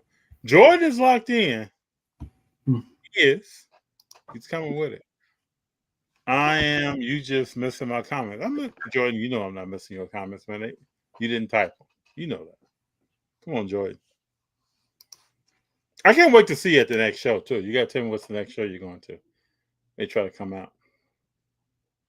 Check the scene. Look for 2009 Curry. You know what I'm saying? I'm betting China is manufacturing fake debut patches as we speak, and the PSA doesn't authenticate patches. Let the games begin. Could be, yeah. My question is that I am fearful to buy anything on eBay that's from China. Not even because of the tariffs, just because you don't know if it's real or not. True. What's up with these cards and penny sleeves that people trying to sell reflectors on? Again, I don't know. It's grimy time, folks. I'm not sure we will see 24 to 25 class. Could be like 2015. Could be. Yeah, he's MVP. Let me ask y'all a question. I think I asked Big Jon this earlier. Shea wins MVP over draft classmates Jalen Duren. Before Jalen Duren, Luka, Trae Young. What does that mean at the guard position?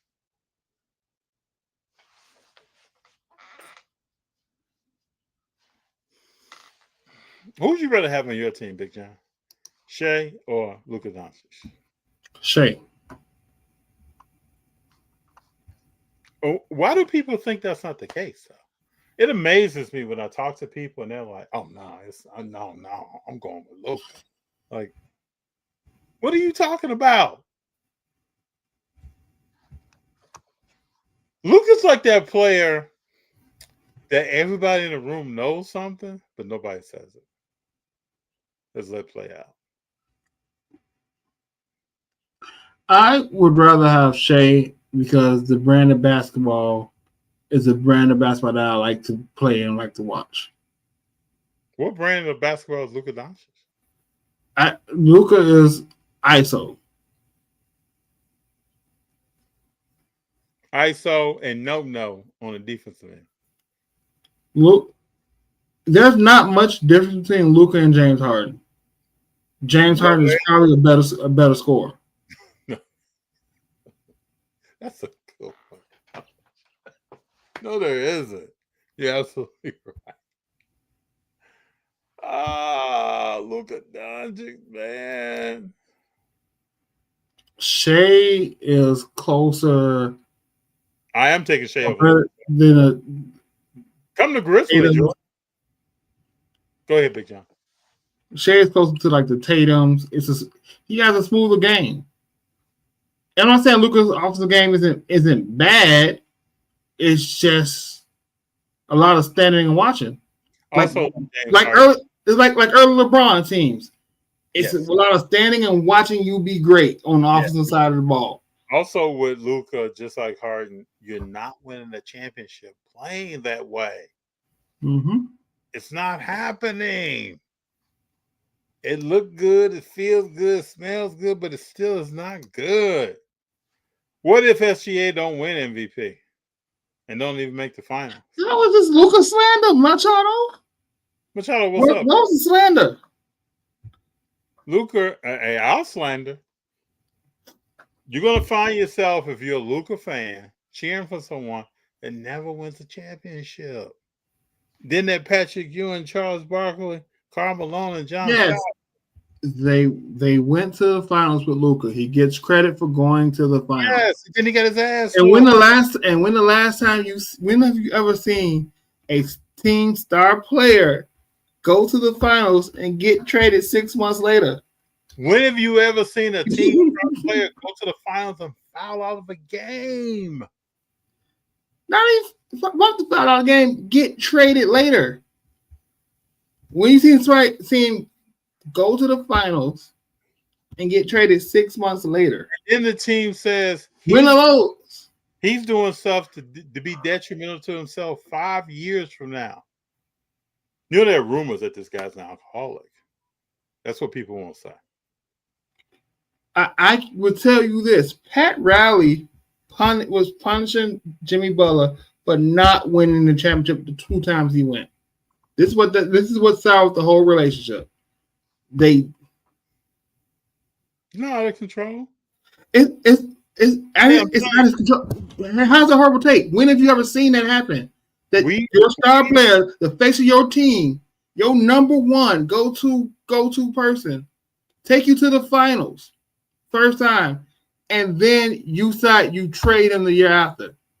You remember we talked about There's something with that. When do you have a player like Luka Doncic and decide, hey, you know what? We're going to lose the last 2 games so we can get a better draft pick instead of making the playoffs. They know something, but they won't. Y'all act like this didn't happen. But like I told you when we first started tonight, people are delusional when it comes to someone they like. And now you have a young man over here who's doing a post-game interview who's about to win MVP. Let me read you the stat line. 32 points, 10 of 22 shooting, 7 rebounds, 5 assists. We have a young man. How many free throws did he have? Because you know you're a free throw baiter. Hold on, let me look at it. You know he learned from Chris Paul and Joel Embiid how to get to the free throw line. Yeah, smart, man. Let's see here. How many free throws did my man have? 9 of 10. So people are delusional. Jordan, like I said, I just said, when have you seen it happen? Getting traded is out of his control for the most part. When have you? Jordan, when have you seen it happen? He eats brats. He drinks beer and various other forms of alcohol. He's not in shape. He looks like he has chronic back issues. It's not happening. Nobody's paying that person $300 million. Jordan, would you pay him $300 million? If you had that amount of money to push to the middle of the table, would you give that man $300 million the way he looks on the court? Jordan, like I said, I'd take LaMelo Ball over Luka Doncic. I think Jordan's holding a lot of Luka. Something's going down. All right. I agree. Best out of shape killer. Compare him to James Harden. James Harden is going to the Hall of Fame. James Harden is one of the best scorers in the league. That's not a bad comparison. And he'll do way more than Luka. Luka's not scoring 30,000 points. He's not scoring 27,000 points. Luka. I mean, let me tell you who Luka is.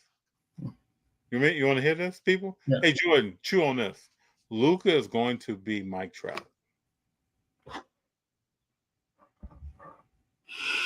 That hurt on a lot of levels. Before you know it, he will be chronically hurt, and he will have major issues. And then you'll look back and say, "Damn, I see what Dallas got rid of him."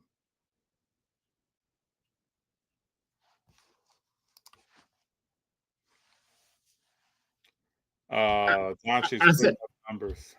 Okay, he can put up numbers. He won't win. He can put up numbers. He can come out and scream and have 70 points and 65 points.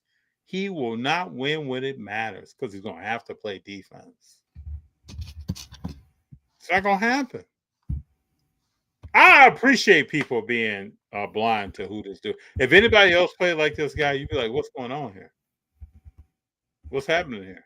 He scores points, but he doesn't play on the other side of the ball. KD just told him in the game the other day, you're not going to get that in the playoffs. You do know that, right?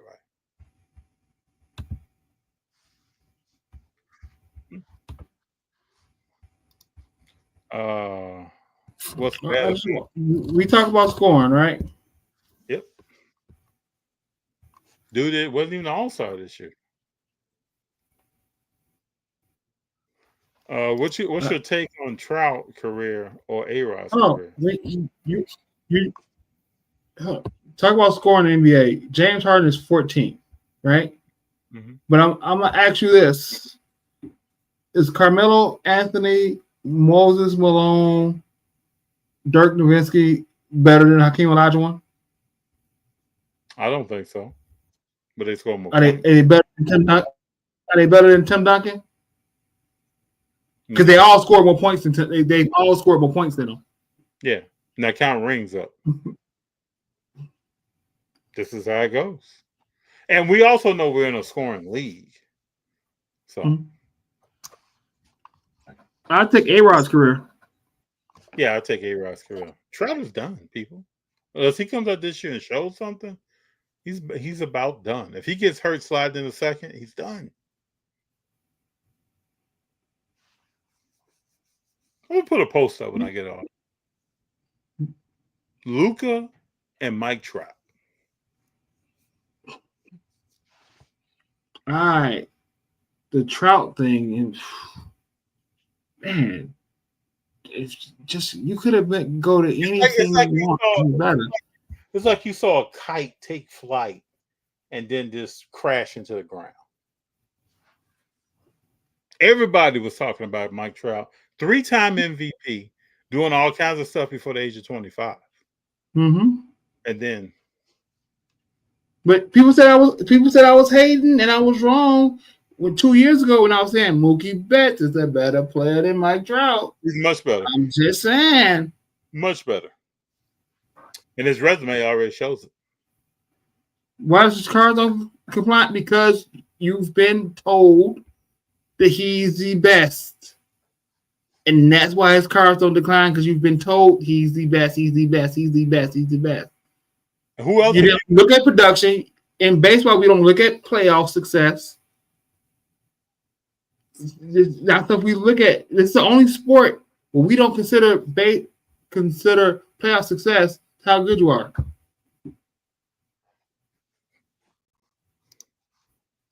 I'm confused. Mookie has been more healthy than Trout.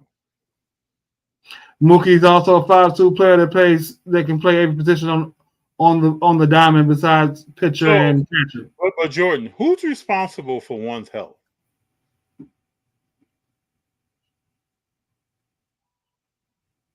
That's the question. Who's responsible for one? Mookie has Golden Gloves. Mookie has batting titles. Mookie has championships. Mookie is a better player. Mookie's teams in Boston wasn't that much better than Anaheim teams. He took him. He was a young player then. Started his career playing second base, moved to right field, plays shortstop, can play center, can play third, can play left field.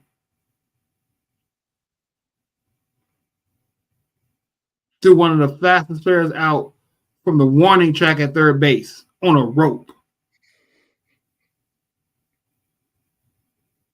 I'm telling you, it's Luka and Mike Trout. Injuries is part of the game. That's right. Getting injured is part of the game. You can't act if you miss 100 games a year, but you hit for 300. Okay. You do remember Jordan said that everybody's great. It's not happening, bro. We don't pick up participation trophies. You're responsible for your own health. Yeah. And again, Trout had Ohtani, as Machado says. He had Ohtani hitting 30 home runs. Who been hitting 30 and 40 home runs behind Mookie? He had Devers in Boston. Nobody. Oh, don't get me. Don't. Oh my God! Do y'all watch baseball? Don't give me with WAR. He went to the wins above replacement. Wins above replacement. That's where being on a better team comes from. He went to the WAR. That is my most hated analytics stat in all of sports. Mike Trout is Luka Doncic. You were told that he was someone, and you have to hold on to that. Bryce Harper is better. Bryce Harper is better than Mike Trout.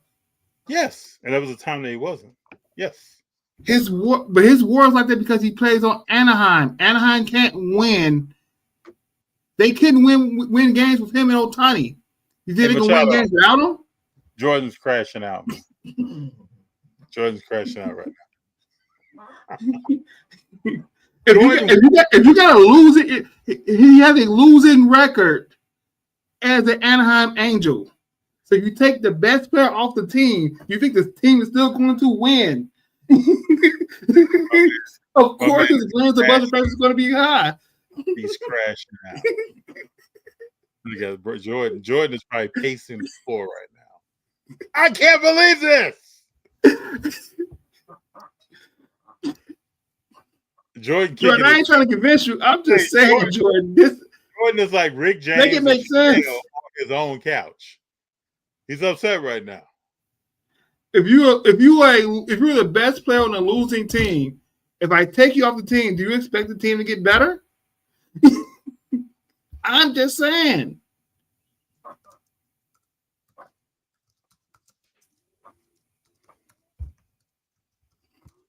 Jordan is wild, man.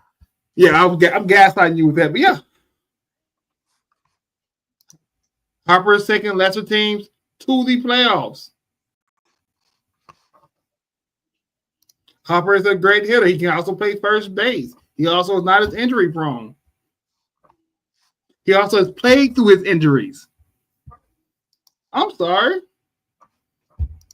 Bro, this is Jordan right now.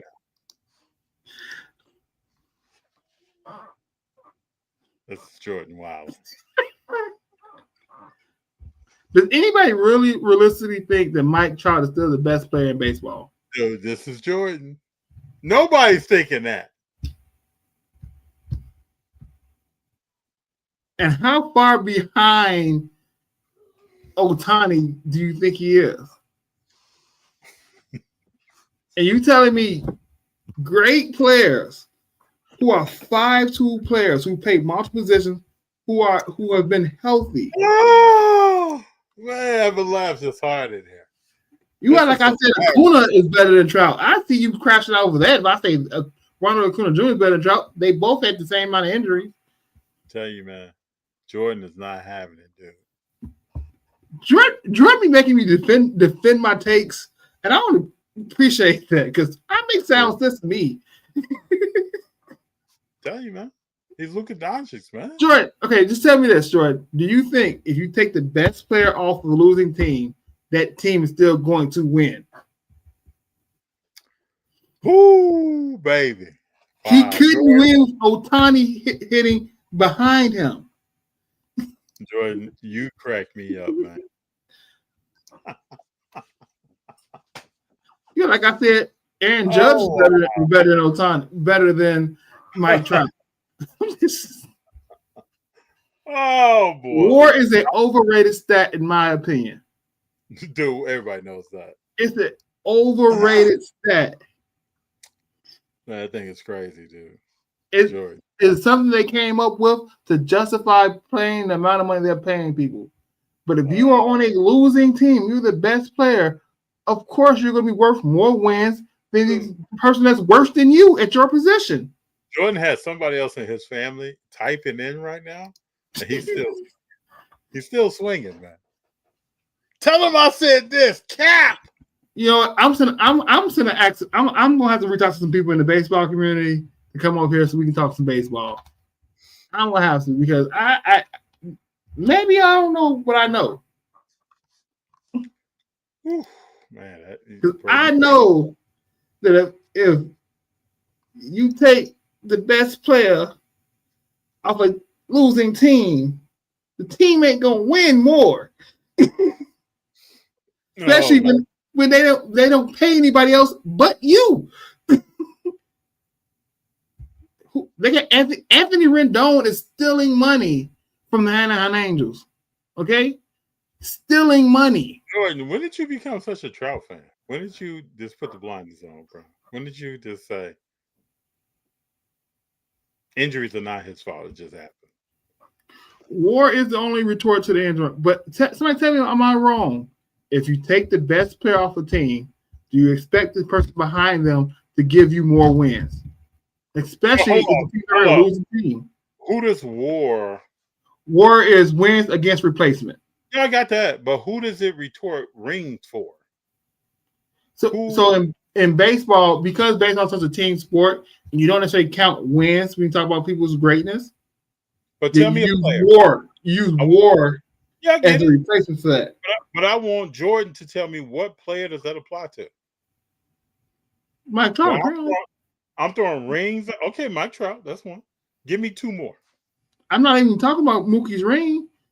Bryce Harper don't have a ring. No. Yeah, like I said, Chris Bryant is better than Bryce Harper, than Mike Trout. Then I'd be talking crazy outside of my neck. So I'm assuming he's saying Mike Trout, Ken Griffey. Who will give me a third one? Barry Bonds. I don't think Ward could prize Barry Bonds. We've seen Barry Bonds hit that thing. I know we're not saying Barry Bonds is equivalent to Mike Trout. I know we're not saying that. I would hope we're not saying that. I will hope we're not comparing Mike Trout to Ken Griffey Jr. Can't do that, not to the kid. That was a good comedy segment. That made me laugh out loud. But Mike Trout is Luka Doncic. He'll find a way to be hurt. He won't finish the season. He'll start off hot, end early.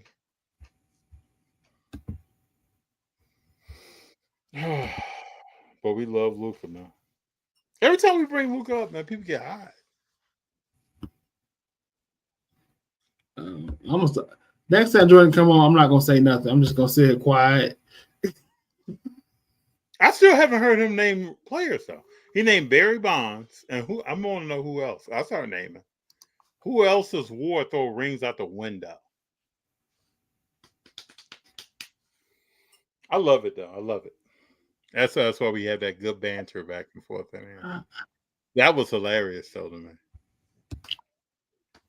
Man.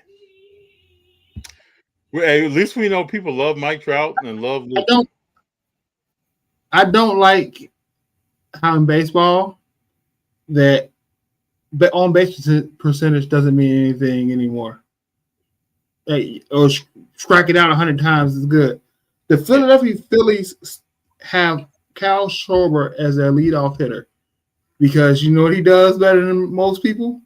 Hit home runs and get on base. He strikes out 150 times a year, but he walks about 75 to 100 times a year as well. And he's going to hit 30 home runs from the leadoff spot. You know, a people person like that is only a 5 hitter. He's their leadoff hitter. If people haven't heard the Barry Bonds interview with all the smoke, you should go listen to that. He talks about what Big Jon's talking about, strikeouts now, and what guys care about when they come to play compared to when he was a player and a lot more. So, who says Ted Williams ain't great? Who says Ty Cobb wasn't great? Point them out. My man went to Ty Cobb with it. It's all good though, man. My opinion on WAR is an overrated stat. Because how am I expecting the person that I beat out for the job to be better than me?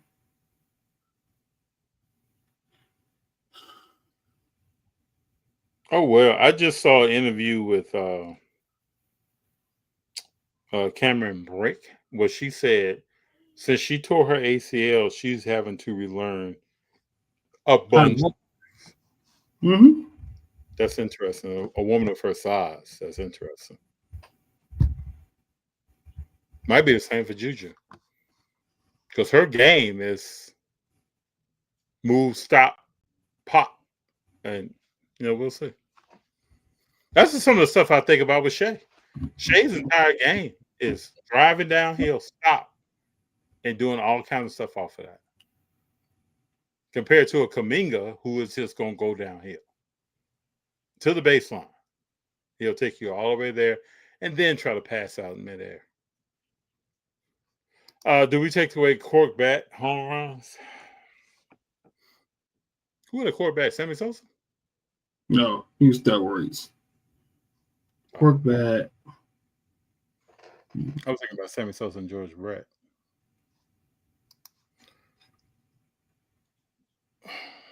I'm very lenient on steroids in baseball because they knew it was happening. Yeah, they knew it. And once the sport got back popular, that's when you want to crack down on it.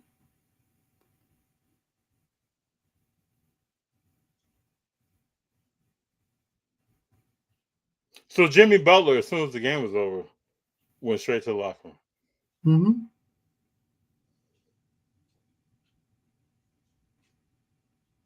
Christian Yelich was great. No, Christian Yelich was a steroid guy. Am I mistaken? Wasn't Christian Yelich a steroid guy? Yeah. And been terrible ever since he got popped for steroids. That's almost like saying, who was the player for the Milwaukee Brewers that took steroids? That stole the MVP from who? Yelich. No, not yet. Not just Yelich. What's his name? Braun or something? Brian Braun. Yeah, no steroid guy. Yeah. Christian Yelich was from zero to hero, back to zero. Just giving you high. It's all good, Jordan. I just, yeah, Ryan Braun. You just never answered my question though.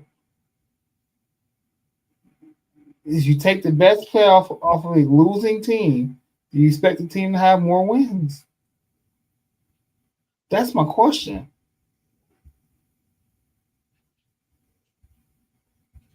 If Ohtani gets hurt on the Dodgers this year, you still expect the Dodgers to win. They're loaded. You want to see something? Sure. Interpret this face. Let's see if I can get this in here. Let me show you this face. Disgusted. Disgusted. Disgusted with that effort he saw tonight.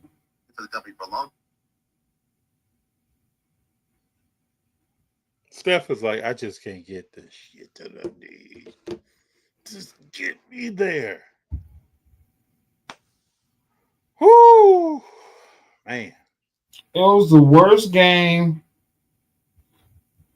that Butler has played since coming over. Yeah, by far. I don't know.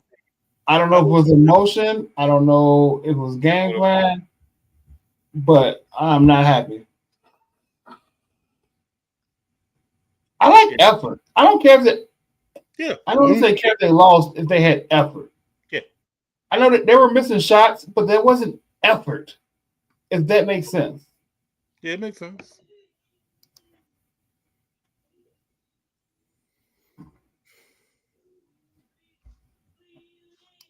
Joey Votto. Oh man. So now I have questions for Jordan. Maybe next time. When did you become a Trout fan? In the year he slid in the second and messed up his thumb on his right hand. What did you think about that?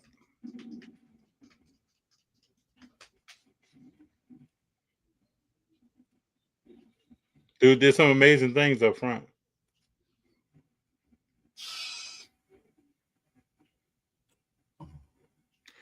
This person says history emphatically says if you lead the league in scoring and win over 60 games, you win MVP.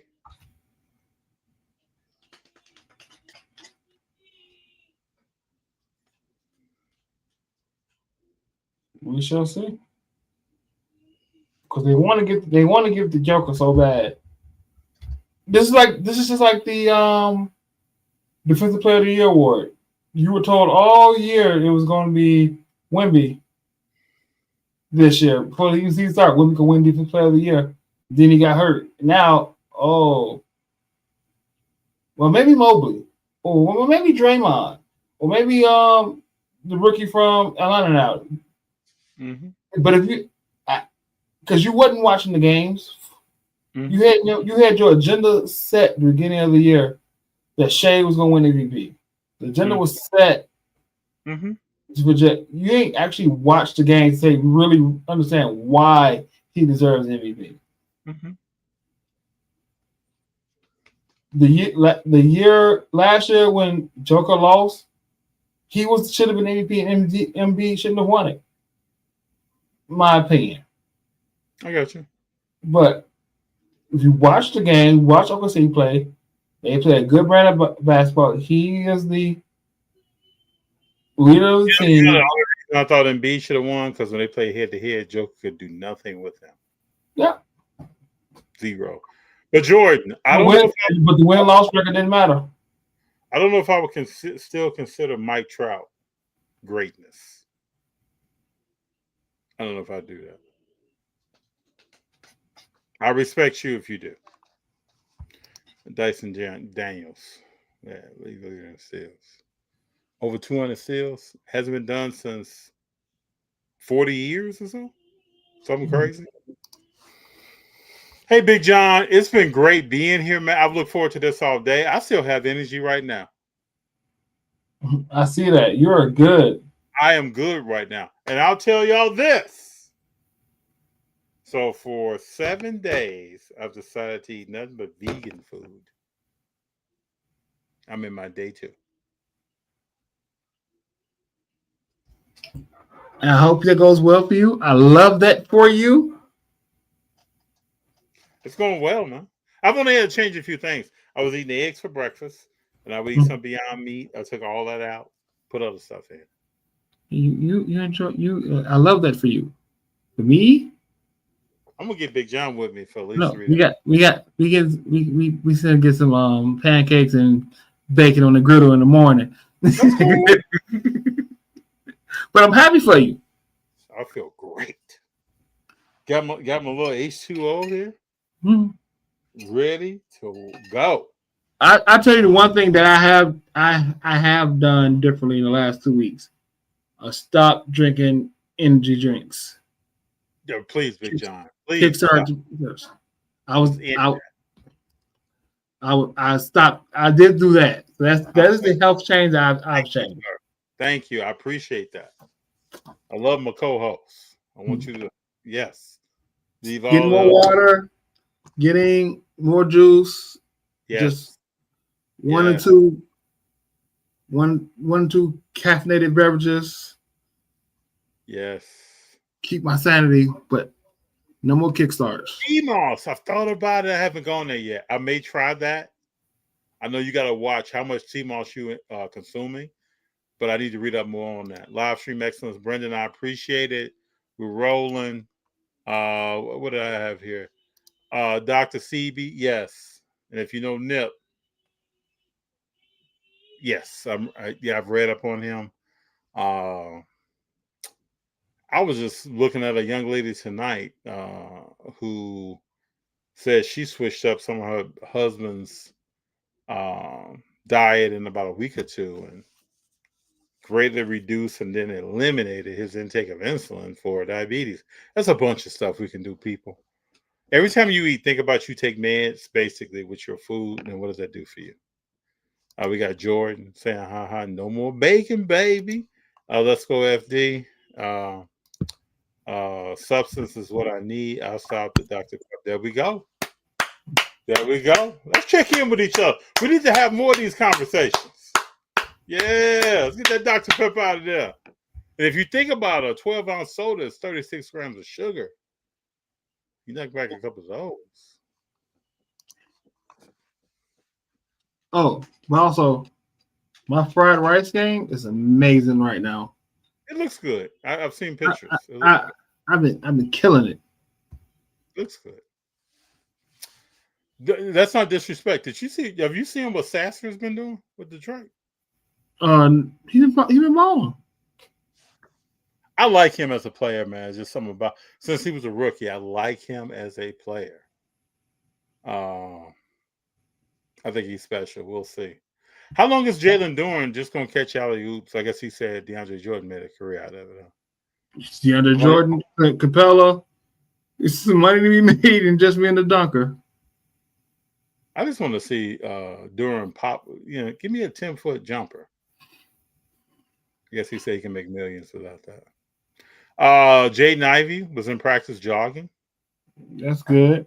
Looks like he has to get back in. Looks like he looks a little bigger, but Burrow broke his leg. Slightly jogging, so that's good to see. I think Wise is back jogging and running in the pool. So we'll see. We will see. Big Jon, thank you. I want to say thank you to everyone that's here. You could be anywhere, but you decided to be here. And I love the conversation that we had. We talked about so much stuff. I appreciate people welcoming us, stretching the envelope a little bit, and talking about something outside of sports. We'll probably have more of that in the future. Just having fun, but also thinking about some things. Machado, thank you, brother. Thank you. Good job. Hey, it was fun. Jordan, I'm sure we're going to talk about this tomorrow. Accept all my trades on WD Slam now for your Mike Trout. I just came. Mike Trout, baby. Greatness. All right, guys. Take it easy. Peace. Keep rolling, folks.